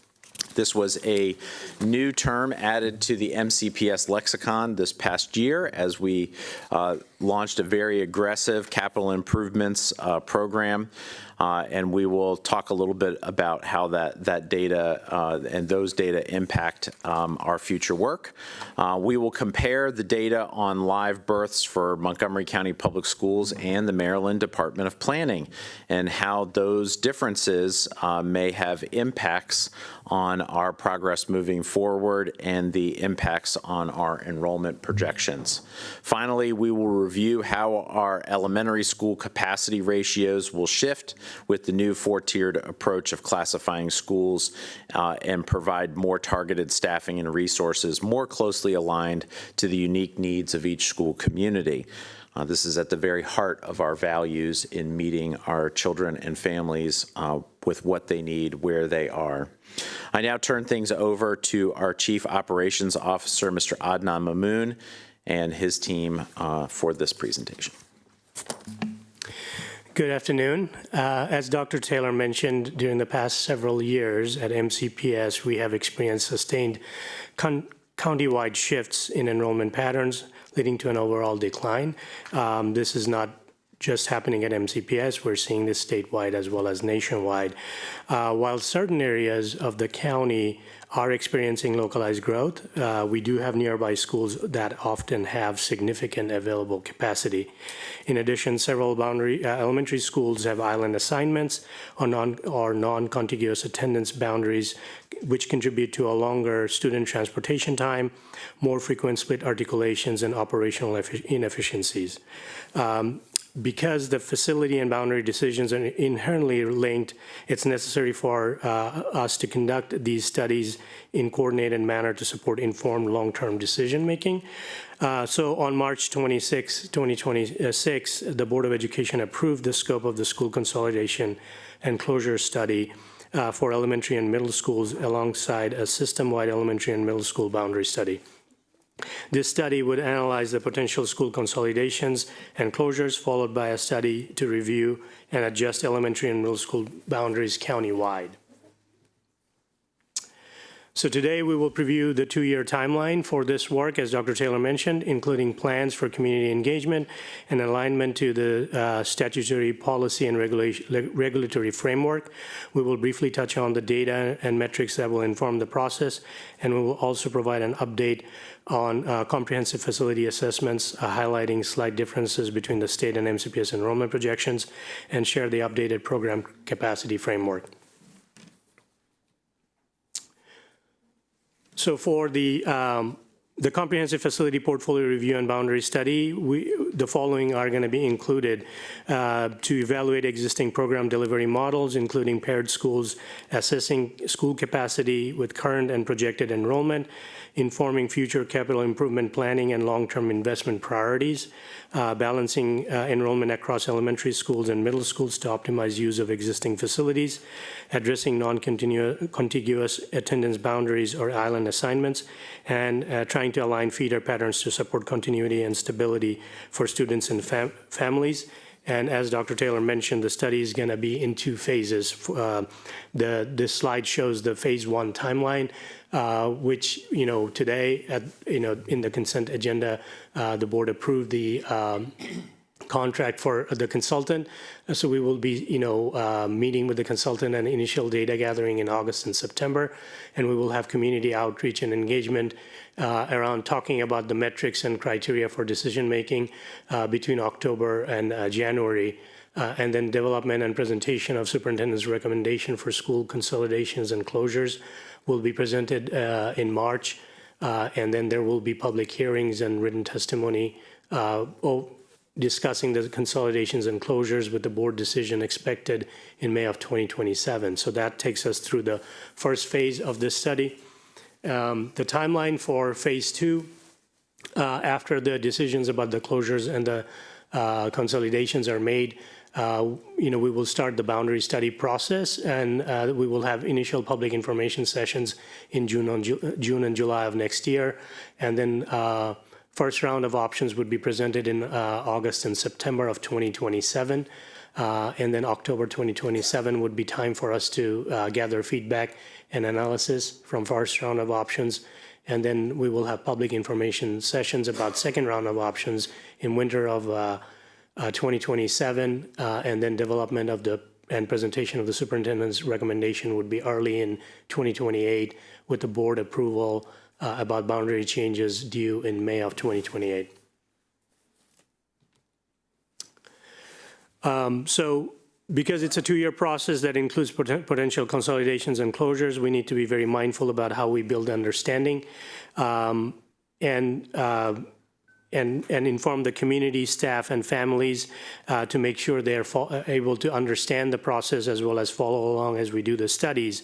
Our engagement will be focused on student experience and ensuring that we create the right balance of students and resources in our schools in order to maintain high-quality learning experience for all of our students.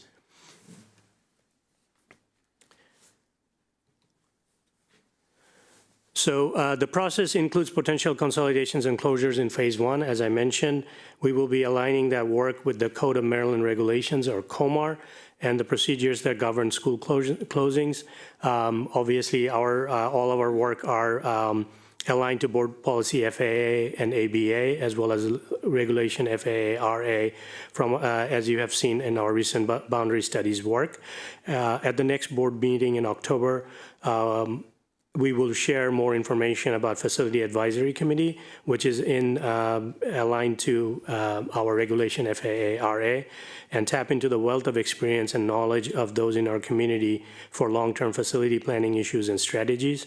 We will continue to align our work to these policies and regulations, as well as keep strategic plan at the forefront of our work, including especially goal number 2, which for us charges us to ensure safe and welcoming learning and work environments through positive climate and effective operations. So possible engagement strategies, we're definitely excited to begin our community engagement work and build on the strategies that we have found success in our previous boundary study, and as well as enhance our efforts to ensure understanding and engagement throughout this process. So we will use a combination of in-person virtual sessions, in-person and virtual sessions, as well as making sure that the in-person sessions are held at all 6 regions, direct outreach to students, staff, and families, collaboration with community partners and organizations, definitely offering our communications in multiple languages and modalities, using focus groups to get feedback, and then using MCPS communication channels, including our social media, and obviously surveys to get feedback from our communities. I will now turn it over to Ms. Suatoka to take us through the next part of the presentation. Good evening. Thank you, Adnan. DJ and I are going to bounce back and forth between the next 2 sections, and we want to start with the decision-making framework and recommendation. If we can go to the next slide, please. So now that we have, oops, go back one. Now that we have the consultant on board, the first step as we work with this consultant to frame out both the 2-year process and more specifically year 1 in this phase 1 for school year 26-27 we need to start working through what does that metric development look like? How will we determine and help make a recommendation with the superintendent of what recommended schools to close and or consolidate? Some of our initial thinking are taking into consideration facility condition, enrollment and utilization, site characteristics, geographic considerations, the receiving school capacity, educational programs, and the paired school model. This is not an exhaustive list. This is also what we will seek community engagement on in the fall. We will come out with a more detailed and comprehensive understanding. And again, we will seek that community engagement in the fall. Next slide, please. As part of this, facility condition, without a doubt, will play an impact in this. And you all have been tracking over the course of the last year with us the facility condition assessments. I am happy to report that online, all 224 reports are posted. Final and summary report. The public has access to that. As you know, we have been posting as we have gone throughout the year. And you can sort by elementary or secondary or special schools that overall FCI. So feel free to take a look. I know many, many communities have been, and they have been messaging with us. So I'm excited that people are using the website and the data. All right, we're back here talking about enrollment to give you a quick update since we didn't talk about it enough this spring season with the CIP. Every year, every spring, the Maryland Department of Planning does provide an update with their enrollment projections. It is important to note that they do kindergarten through grade 12. So we also do K-12 as well as pre-K-12. We typically don't review this, but we did find that we felt like this is very important given everything going on with our school system, with enrollment decline, with the upcoming possible school closures and consolidation. So these next few slides, you can see both the projections and what went into the projections, both with MCPS and MDP. Again, these projections do not include pre-K, Head Start, or PEP. We do have an attachment B, that does go over, it's a table as well. It shows you the percentage of difference and things like that. And you can see, we'll get into why both go down, but go ahead, Emma. All right, so when we were reviewing this in the spring, we sort of went over the building blocks of how projections were created. And live birth rates and birth trends, that's how you start with your enrollment projections. So the chart to the right, in that purple color, you're going to see actual births reported by the Maryland Department of Health. The last year reported was 2023. From there, you can see the projected live births, both from Maryland Department of Planning and MCPS. You can see it's pretty clear since 2004, 2007 timeframe, there was a slight increase, but since 2007, it's been a gradual decrease in live births. So if you look to the right of 2023, you will see the dashed line in red. That is the Maryland Department of Planning birth projections, and you can see that there is a slight increase, which we think is a little bit optimistic. We would love for that to happen. In the blue dash, you can see the MCPS projections, which is a slight decline, but does follow historical trends in the trend data that we've seen the past 2 decades or so. So the overall impact with higher projected birth rates and also kindergarten capture rates, which we'll get into, it's leading to some pretty favorable and optimistic projections, to say the least. We do have an attachment C at the end of this that shows kindergarten capture rates. And just to remind everybody, a kindergarten capture rate is you take your live births, and then 5 years after that, the percentage of students that were born in Montgomery County and that end up in MCPS as MCPS students, that is your percentage, that is your kindergarten capture rate. So we do have a table at the back that shows historical capture rates, as well as what each department or school system projects for their capture rates.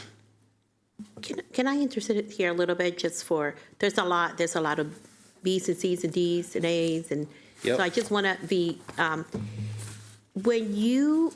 way that we project So are you saying there's a difference between we project and MDP projects? In live births? Yes. Correct. All right. And if you can compare it, what is, the difference? But then you said that we're being optimistic, and I can see that, okay, for live births.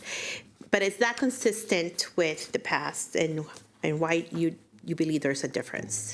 So if you look at that, the blue line, which is MCPS, we are following more traditional trend lines from the last 2 decades, where the Maryland Department of Planning are not really. So I'm going to add some additional commentary here, and I am an optimist by nature. I wouldn't be in the line of work that I'm in if I wasn't. Just put on your algebra hat for a second here and look at the slope of these projections. And if you're looking at the slope of the historic projection and you're looking at our blue line, our projection is an optimistic projection. Correct. It is not a pessimistic projection. It is an optimistic projection. The state's projection is not just optimistic. It assumes that there is a complete reversal of fortunes and that there is a 180-degree change in direction and that they are projecting growth. So we're not confident that there is compelling data that supports that. We would love to be optimistic about our fortunes bending more favorably, thus a less dramatic slope that you see in the purple line. However, this too, in our projection in blue, may be a conservative projection based on where the data seems to be pointing us now. I also just want to point out that even if that projection is correct, we're still below 2022. Like, it's still a very slight projection, even at the state level, right? So just keep in mind, like, we're not talking about going back up to where we were, 10 years ago. Yeah, and that second bullet point, the kindergarten capture rates, along with attachment C, talking about being optimistic. Right now, this year, we had an 84.7% kindergarten capture rate. So 84.7% of the students in our school system were born 5 years ago in Montgomery County. The highest it's been in the last 10 years was 2019 at 87.2%, and our projections are at 87. Yep, one more slide. So I'm talking about kindergarten capture rate being high in these projections. These are also a different type of capture rate. We were talking about kindergarten capture rate. This is actually capture rates for all students born in Montgomery County K through 12. So this is coming from the Maryland Department of Planning. If you see right now in 2025, we are at 90%. So 90% of students that are in our school system, it's 90% of students that were born between, I don't know the years, but K to 12, 12 years ago, you get what I'm saying. Their projections include that students, what year is that, 2035, 97% of those live births that they're projecting higher than normal are going to end up in MCPS. So those numbers are all into their projection. So let me translate that for you. What the state is assuming in this projection is that every bit of historical data in the past, that we will exceed that. And I got to tell you, I love that the state has this level of confidence in MCPS. That 97% of those students that are born within that 20-year window, really, that 97% of them will go to MCPS specifically.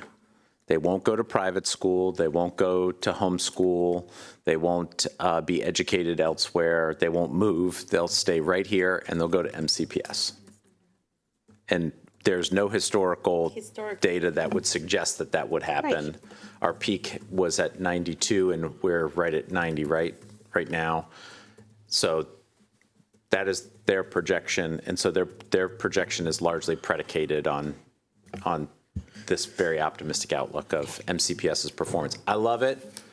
I too am optimistic about MCPS's outlook. I'd love to capture 90% of the children in Montgomery County. It's a good goal. Thank you.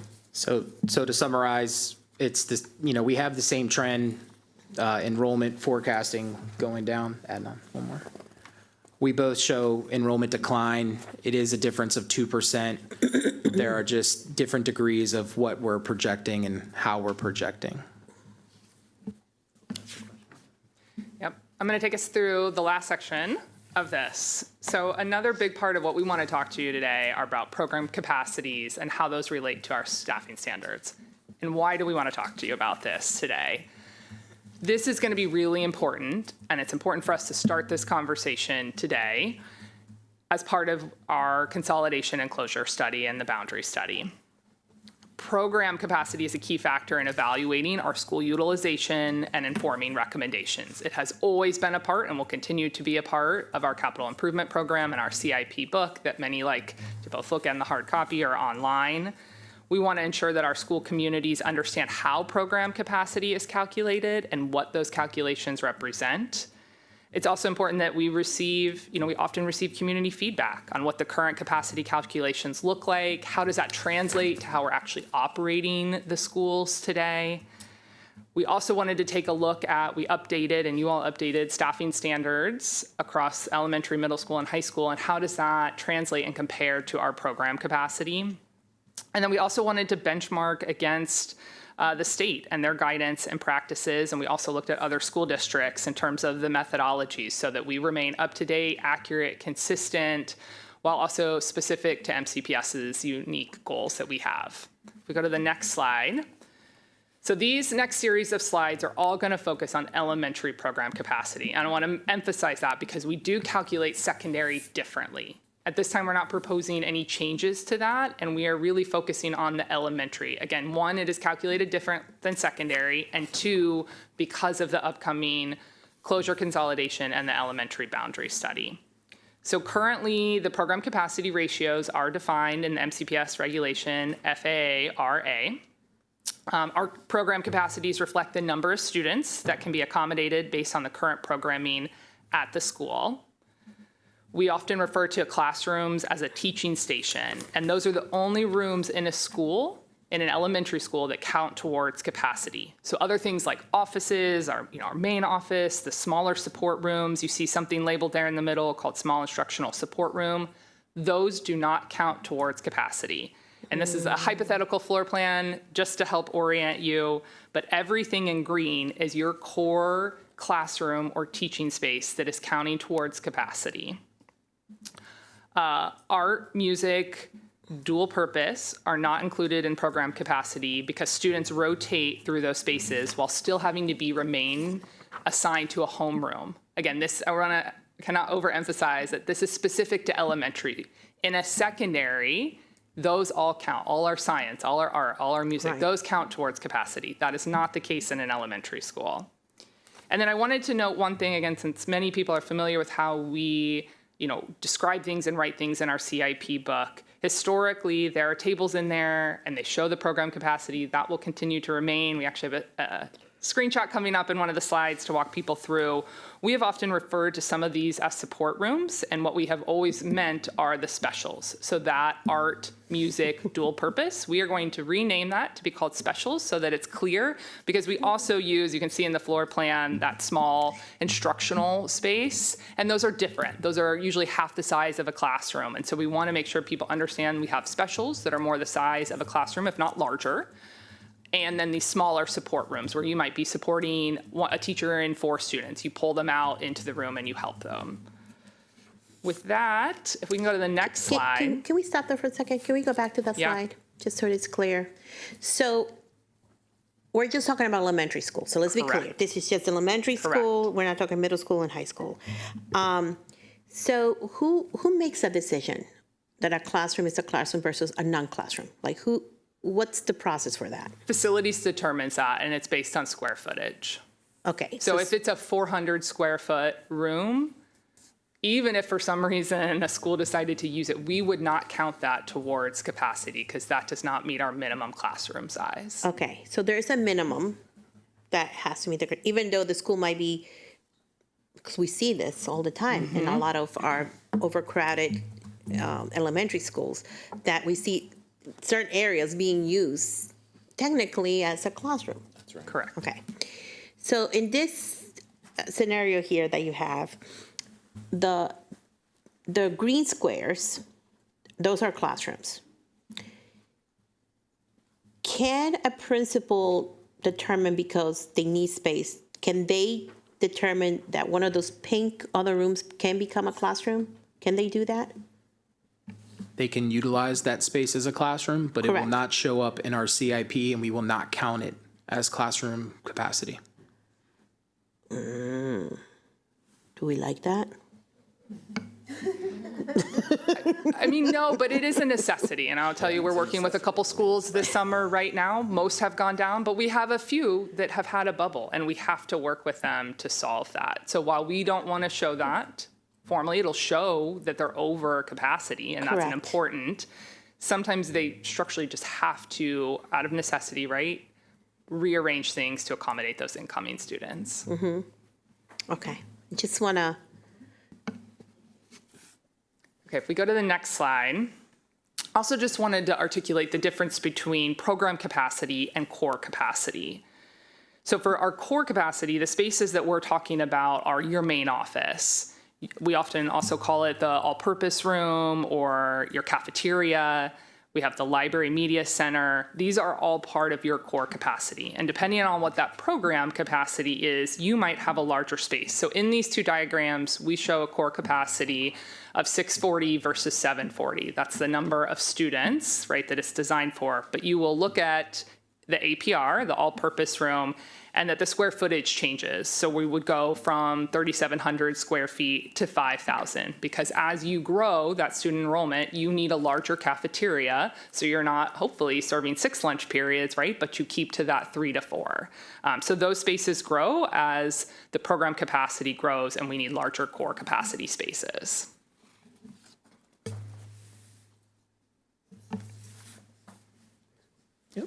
All right, we're going to review some of our current capacities that we had last year and then how we're moving forward. So for those of you that have looked at our CIP and looked at our capacity tables, you will notice that we do differentiate between our focus schools and non-focus schools. We also refer to these as class size reduction schools.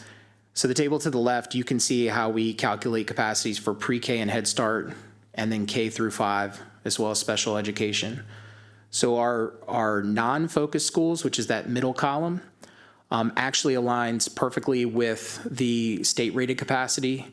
So the state does give guidance on this, and our non-focus schools do align exactly as the state does. The only difference would be by special ed. They give a capacity of 10 to 1 for every special ed service in the state of Maryland.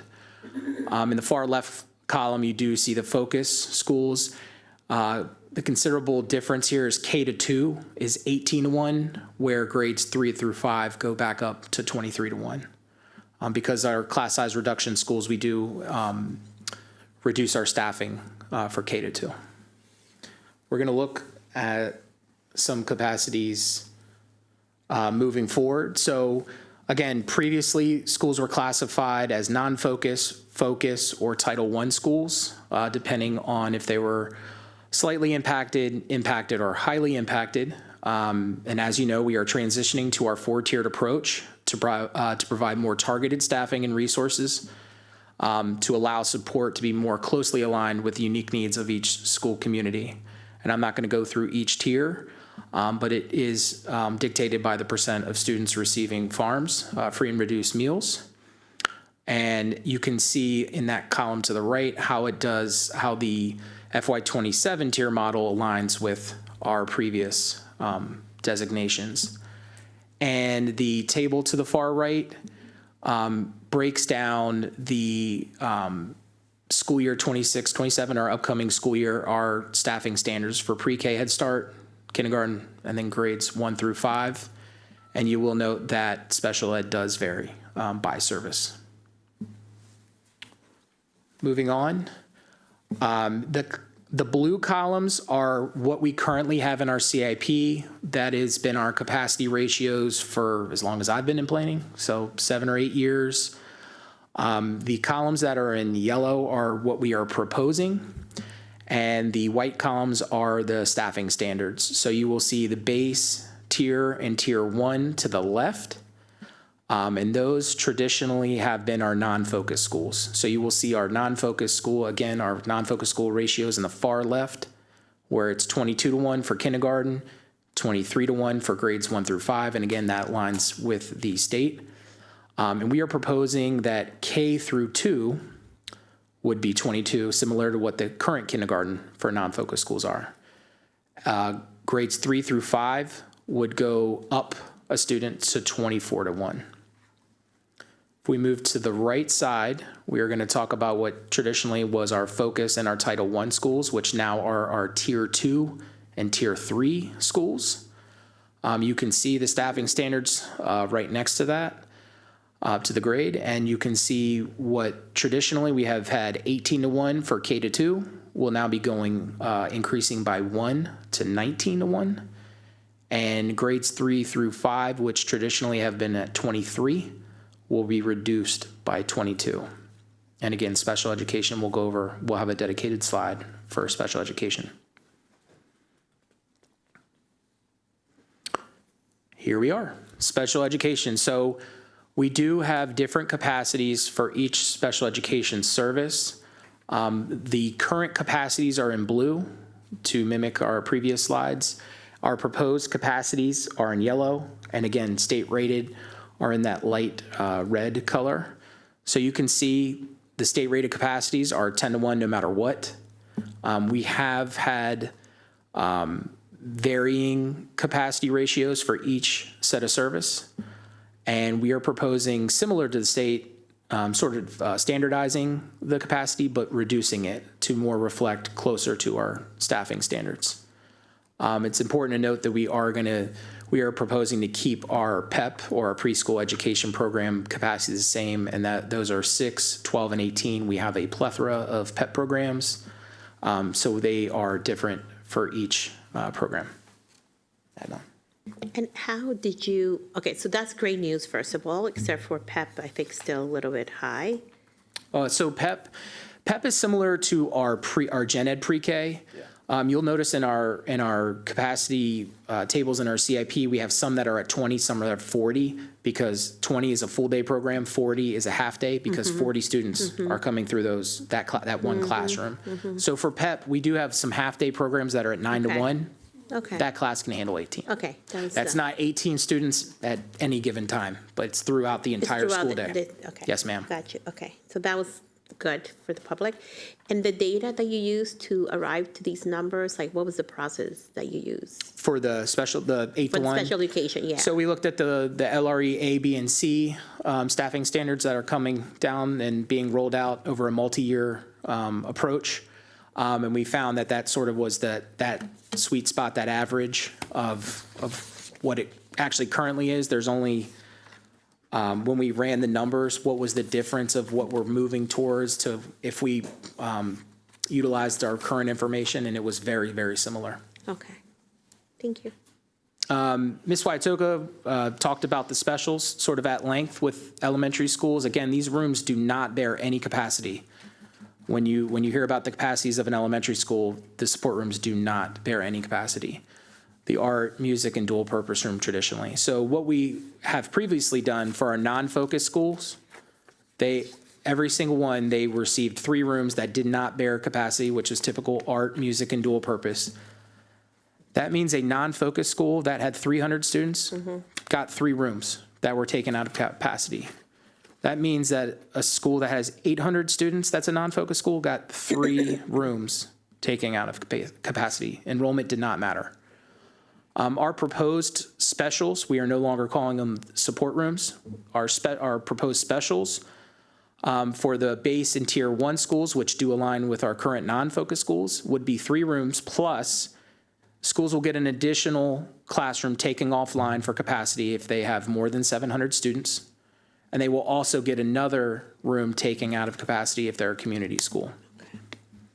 For the schools that align with the current focus schools that are going to be tier 2 and tier 3, what we've traditionally done is the focus schools received 4 support rooms that were taken out of capacity, and Title I schools received 5. Now what we're doing with our tier 2 and tier 3 schools are every school has 4 rooms taken out of capacity. If you have enrollment of over 700, you get an additional room. And if you are a community school, which almost every one of these schools do apply, you'll get an additional one. So in lay terms, almost every one of these schools is going to get at least 5 classes taken out of capacity, if not 6. And I believe our last slide here. So this is what our capacity tables currently look like in our CIP. If you look at our FY20 CIP and our master plan, which hopefully everybody knows quite well, this is what you will see at the end of each cluster. This is our capacity table. It tells you the school name. It tells you what grades that school serves, the capacity, how many total rooms. That's the total teaching stations in a room. That's not total number of rooms, offices, small support, things like that. That's total teaching stations. And then in the red, you will see the program capacity by type. So those will be changing. In that third column in the red, you see CSR, that is class size reduction. So that is our focus in Title I schools. Those will be changed as well. So we want to familiarize everybody. In the dark gray, those are our special ed, both our quad cluster base and our county and regional special ed services. So these will all be updated in the fall for our FY28 CIP. So hopefully for those that have paid attention to this, you will appreciate the updates coming in the fall. And with that, we're happy to answer any questions. Okay, I'm going to open it to my colleagues just very quickly. Phase 2. So we just went through the rebounding for the high schools.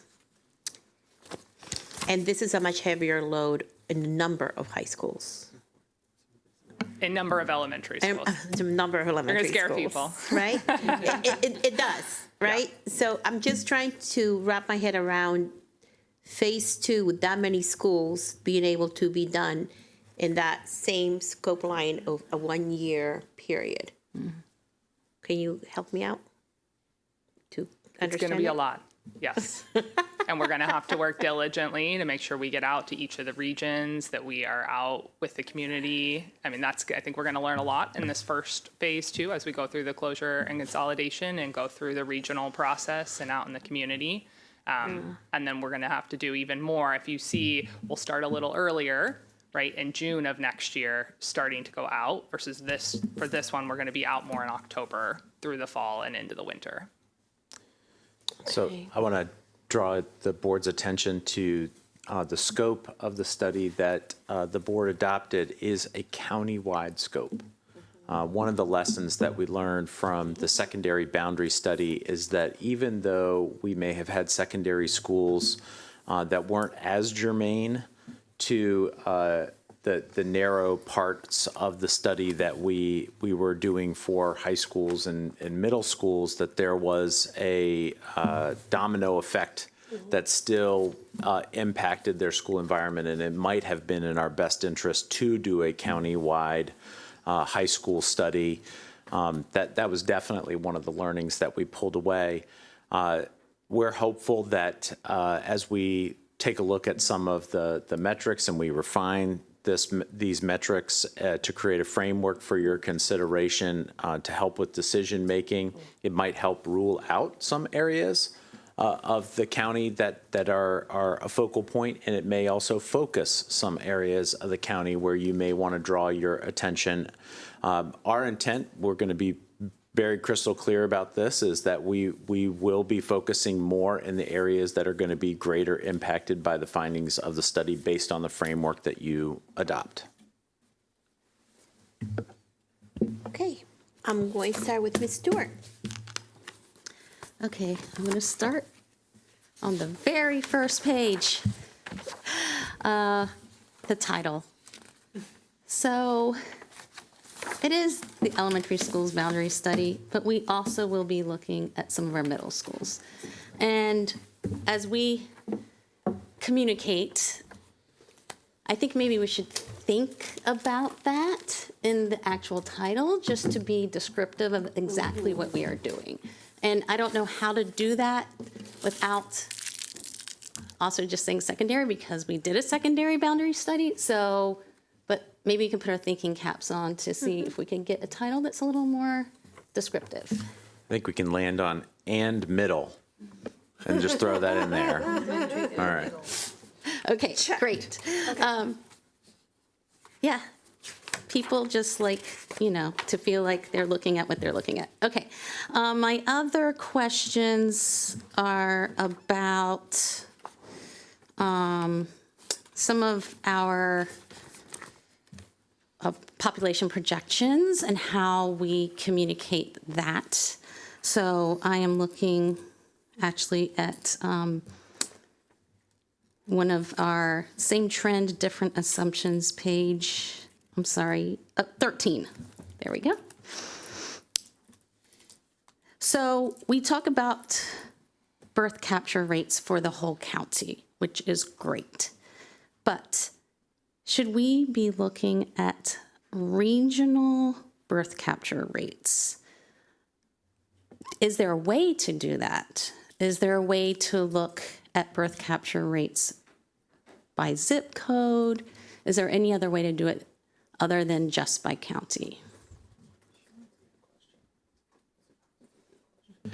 Yeah, I believe we can do that. I don't know if we go into that level of detail, but we do historical trends. Well, yeah, our demographer does take that into consideration, as well as the typical cohort survival percentage.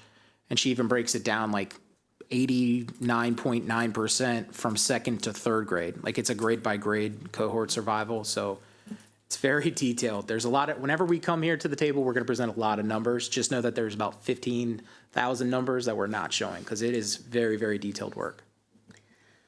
The reason I bring this up is because people will see this chart, right? And yet there's some folks that might live, let's just say, in Clarksburg and see lots and lots of births happening, right? And so sometimes it's nice to see what you're seeing, what you're experiencing in the data as well. And so I'm not saying get to the nitty gritty, but there might be one level down so we can just kind of show where population growth is happening, where it isn't happening.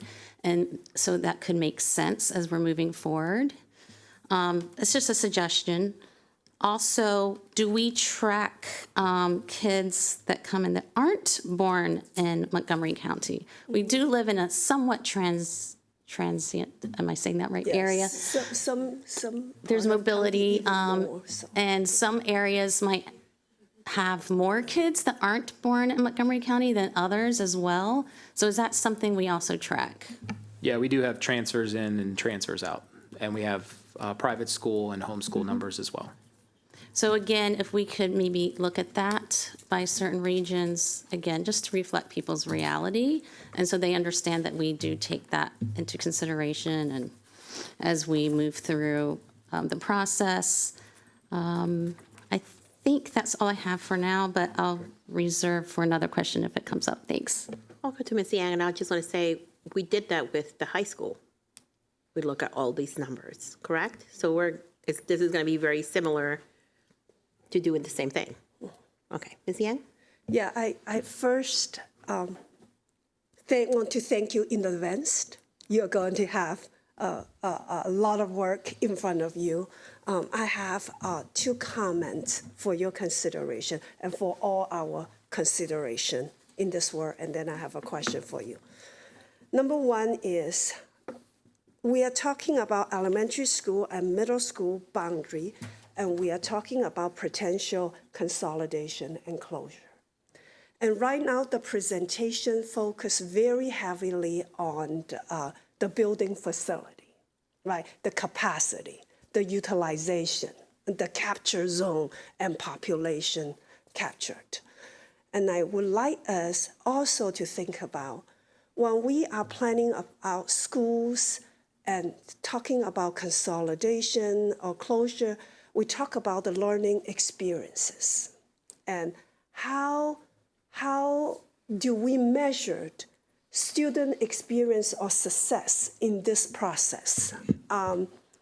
Elective, like you say, for example, the specials offers, the interventions we can offer, and all those things should, or the program we can offer, should be part of this conversation. So when we decide on the different criteria together, we need to put that front and center, the outcome for our students, our student experience. That's number one comment. Number two comment. We're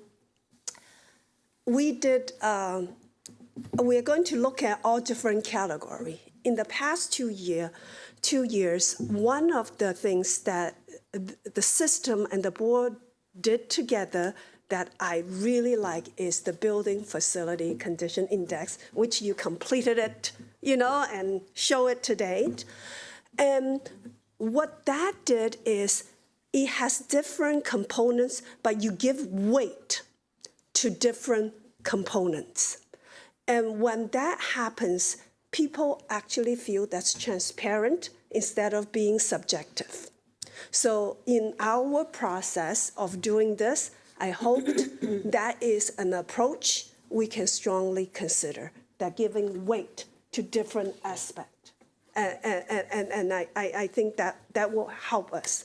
Now, my question to you is, we just came out of a high school, boundary studied. What lessons do you think we can take to do this study? I can start and let others chime in. Adnan, if you can actually go to slide 6, and I think Ms. Yang, this gets to the comments you were making before. I think this slide in particular for us was a lot about the way we hope to approach it this time around, with that centered around that student experience. I think that definitely gets lost in the conversation so much, because we do absolutely have to take into facility condition and utilization and just the overall size and transportation, but emphasizing and focusing on that student experience. What are the services we are able to provide at these different schools based on the sizes, based on the staffing that we have available? How do we keep it focused on that? That's why we put a whole slide towards this. I think that can often and easily get missed in this process, and we hope to constantly bring this front and center as we are out and about. Thank you. So you think that's the lessons that we take from the high school? I think that's one of the biggest lessons. Thank you. Ms. Zimmerman.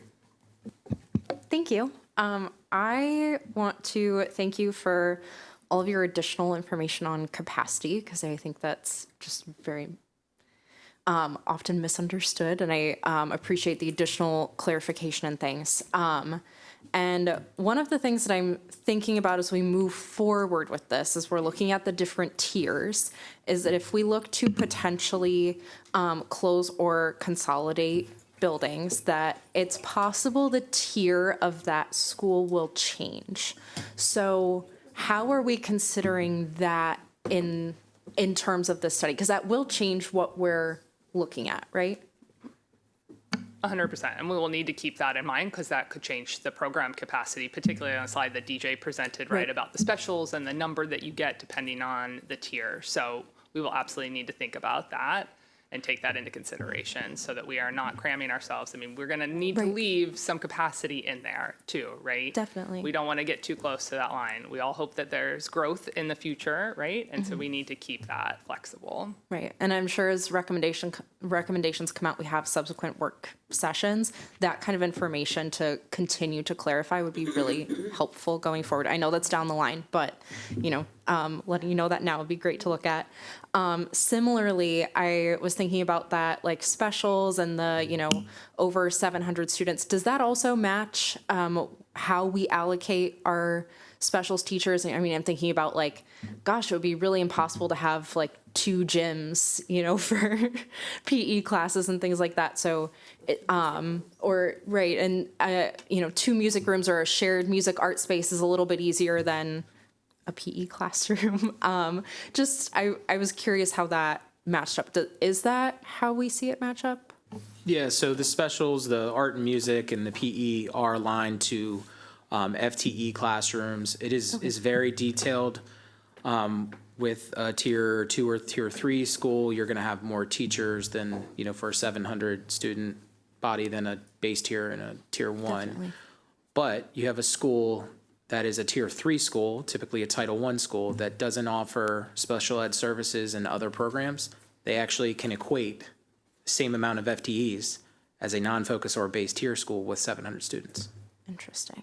Okay. It's very, very complex. Got it. So But we did model to- different okay. scenarios, and it is sort of a wash when you put our new, because we didn't want to drastically change the capacities in advance of this Right. possible closure and consolidation. Got it. And then kind of my last thought and consideration is that I didn't hear anything about like modular classrooms or portable classrooms. Those do technically provide other teaching stations. They could provide an additional, like, they could provide like a specials space. They could. I didn't hear anything about that. I'm wondering how that's factored into capacity. How do we consider any of that? Even if we look to close or consolidate schools, like some of our, I don't imagine that we're necessarily looking to tear down all of our modular classrooms and things. It's just additional curiosity. I'm wondering how that factors in. So those 864 square foot classrooms called portables, relocatables, learning cottages, whatever you want to call them, do not count into capacity. If they are not in the physical building, They didn't count for high school. they do not count. Correct. Okay. So if you have a school with 8 portables in the back, not counted in capacity. So it will still show in our effects tables and the CIP is overcrowded. Okay. Thank you. And I will say that is our goal, certainly, right? Is we do have a number of schools that have portables. It is Right. to remove those and rebalance. This will always be a strategy for us as we have bubbles in schools and there is growth. It is a strategy that every school district utilizes across this country. So I want to be clear that that will always need to be in play. But our goal is to get and remove as many of those as possible many as we portables as redraw possible. and balance things out. Great. Thank you. And I look forward to, hearing a little bit more Thank you, Ms. about that going Zimmerman. forward too. I'm going to go to Ms. Montoya because I know she had her hand up. Ms. Montoya? Yes, thank you. I have a request for some additional data based on Appendix E. For the elementary schools, I know that there are quite a few that house Centers for Enriched Studies. And so I'd like to know with the 25-26 enrollment, if we can have that split out for those schools, like how much of their enrollment is from the CES program, And how much? because the children come from a variety of schools, versus how many are from the actual boundary lines. Oh, absolutely. Great question, Ms. Montoya. And then I also just wanted to, I guess, just kind of elevate the idea that, for example, my 5th grader, he's not going to be impacted by these changes and whatnot. So as a parent, I'm not the audience for those changes or those discussions, but are, for example, parents of children who are 0 to 5 years old, who may not even be in MCPS yet, they are going to be impacted, but they may not necessarily have this on their radar because they're not here yet. So I just, in terms of our community engagement, I just want to make sure we're casting a wide net and maybe work with our pre-K providers to just get them the information that they can disseminate. Thank you. Great point, Ms. Montoya. This is definitely, you need to involve like the folks at Head Start and infants and toddlers and the pre-K group. That's definitely the audience that also needs to be engaged. Well, I'm going to do one more question each. I'm going to go to. Oh, Ms. Sylvester, you haven't. No, then you go right ahead. During the last boundary study, we heard a lot about future development and how that will impact enrollment. I imagine that will come up again in this boundary analysis. How are you factoring that in? We've always factored in future development in every enrollment projection and every forecast we've ever done. So it would be the same methodology, student generation rates, mobility rates, all of the projection criteria that we have used in the past, we will absolutely utilize. And as you all know, we've emphasized this throughout, we work very closely with Montgomery Planning, right? And we will transmit files and the development like we've shared throughout the process. We had our monthly meeting with them yesterday, and so we are constantly keeping them in the loop. This is a topic on every month. We will have meetings in between as needed, but they are very step by step with us along the way so that we can talk about these projects. And we also had feedback about the local municipalities and their plans incorporated into our work. I think that brought to light a lot of conversation. We are going to continue to ensure that those municipalities send it to Montgomery Planning so that we get a consistent file. I think that was a lesson learned from those two municipalities who might have been a step behind sharing that information with planning, but I think we are all aware and we're all going to make sure that that data is given so that the file we get from planning is inclusive of that information. Okay. Yeah. Look forward to this amazing communications plan that is going to be developed. As I said last time, I want to be in the grocery store and everybody's talking about the positive aspects of this boundary study review, because I think there's going to be oh my gosh, my school's closing, this is terrible, but it's necessary for one thing, and there are positives that we need to emphasize to our community. So thank you so much for the presentation and look forward to the work. Thank you, Ms. Sylvester. And Ms. Stewart. Besides the CES centers, there's also other programs, right? So if we could, any program that takes up significant space, I think should also be considered. And in that direction, I'm just thinking about special education programs. Some of them are larger than others. They take up more space in some of our schools. And we need, as we're looking at this process, will we be looking at our regions, moving towards that direction that every region will have access to discrete special ed programs and also other special ed programs? And will we be using this study to help us get to a place where we have good access in all our regions? Dr. Taylor? Yeah, I'll jump in and just say that this is actually one of the positive byproducts of going through this process. One of the challenges that we have done, and I'm going to tell you right now that this has not been the right way to go about this process, is that we have been putting special education programs where there has been space, when we need to be designing with that intention on the front end. And that needs to be the first decision that's made, not the last decision that's made. And not only does that create a little bit more efficiency, but we're serving children closer to their home school and their neighborhood schools in more cases than not. And so that really is one of the positives that comes from doing something countywide, is that you really do have the opportunity to reduce the travel time for some of our students with disabilities and serve them in programs that are either at their home school or close to their home school. Great. I love that answer. And just a little piggyback on that same line of thinking.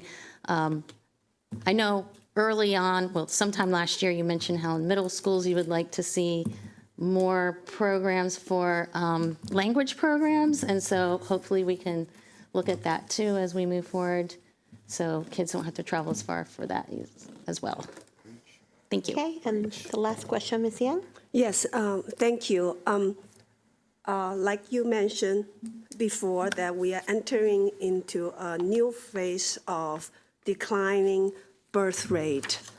Now, I want to understand, beyond this specific study, what is our long-term vision for right size, appropriate size MCPS? What principles are you using to guide for our planning for the next 10 or 20 years? I don't want us to piecemeal, so that's why I'm asking this question. So those recommended sizes are actually in the regulation currently. And we had the conversation coming into this presentation, do we bring a proposal to you? And actually what we'd like to do instead is that is going to be part of the conversation in the fall with the community. When you change size, that changes access to programs and resources and many different things. And let's talk about the benefits of those and bring up, you can see again in the regulation what those sizes are, and let's have that conversation. And then we will come back to you all with the feedback that we've heard from that engagement, and if we would like to make any recommended changes. But we would like to engage with the community on that this fall. So this is a great opportunity to talk to our community about the student experience and what they expect. There are some economies of scale that can be captured in one size of a school that you can't capture in another size of a school. And I think it's important for folks to see that math and to see what that looks like. And there are benefits and drawbacks to every school size, small, medium, large, what have you. And I think it's important for our community to tell us what matters to most to them in terms of meeting their needs, because we will not be able to choose. There's an old adage in business that you can have something good, you can have something fast, and you can have something cheap, but you only get 2 out of the 3. You can have something good and cheap, but it won't be fast. You can have something fast and cheap, but it won't be good. And that's not dissimilar to our scenario, which is that we can't have, very teeny tiny small schools and a ton of elective opportunities and still make that work within the budget that we have. So, it is a bit of a balancing act, and I think this is the perfect thing for our community to opine on and for them to give some feedback and some direction to the board in terms of how they prioritize the things that matter about their child's experience. And that, I think, will point us in some pretty clear directions about what steps we should be taking first and how we might configure this and how we might prioritize, and to your point, Ms. Yang, how we might weight some of those categories based on their feedback to building that framework for decision making. Thank you for that. And slightly that go with this, but taking it in a different way is, right now, MCPS also have a lot of properties that we are not using. For us to have the long-term vision for the system, that has to be part of the conversation. What to do with these emptied, many of them very small, that facilities. And I would like us to have a vision and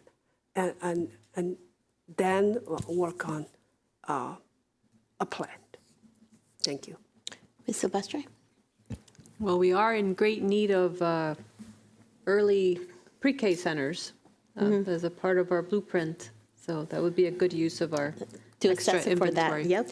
But my question is, all day. Yep. With the middle school boundary study in particular, will this allow us to maybe fix some of the articulations that maybe were less than ideal in the secondary boundary study?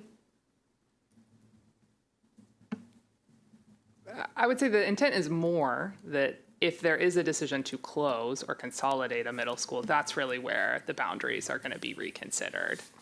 So we want to be careful as to not, the stability is important. We just went through the extensive. And so we are not trying to open a whole can of worms unless there is a decision to close or consolidate a middle school. So I'd say that's really more the intent behind the middle school part. Okay, thank you. That's all. Well, thank you so much to the staff for your hard work. This is work in project. We're looking forward to more briefings and learning more. We appreciate the time. With that, I'm going to move to item number 12. Several informational items, colleagues, are included in the board's packet, so there's no action required of the board of these items at this time. And the final item on of information is the announcement of the July 13th, 2026 opinion of the Open Meetings Compliance Board. The Board of Education recently received an opinion from the Open Meetings Compliance Board dated July 13th, 2026. The Compliance Board found that the Open Meetings Act was violated when the Board of Education Advisory Committee on Communication and Community Engagement took too long to approve the meeting minutes. Specifically, the committee approved minutes for its May 7th, 2025 meeting at the next meeting, which was held on September 18th, 2025. It approved minutes for its September 18, 2025 meeting at its next meeting, which was held on February 11, 2026. And it approved minutes for its February 11, 2026 meeting at its next meeting, which was held May 14, 2026. Although the committee did not meet between those meetings, the Open Meetings Compliance Board determined that the committee needs to find an alternative way to adopt the minutes between meetings. Additionally, the Open Meetings Compliance Board also found that the Open Meetings Act was violated excuse me, when the board failed to post the minutes that have been approved online on a timely manner. So a copy of the Compliance Board's opinion is currently being circulated and signed in accordance with Section 3-211A2. And I'm signing it right now myself, and I'm going to pass it down to my colleagues. Taylor, if you can pass that in. Excuse me. Okay. If there's no further business of the board, may I have a motion to adjourn? I move to adjourn. Second. All those, there is a motion to adjourn. Those in favor, please raise your hand. That's unanimous. We are adjourned. Thank you very much, everyone. Safe travels.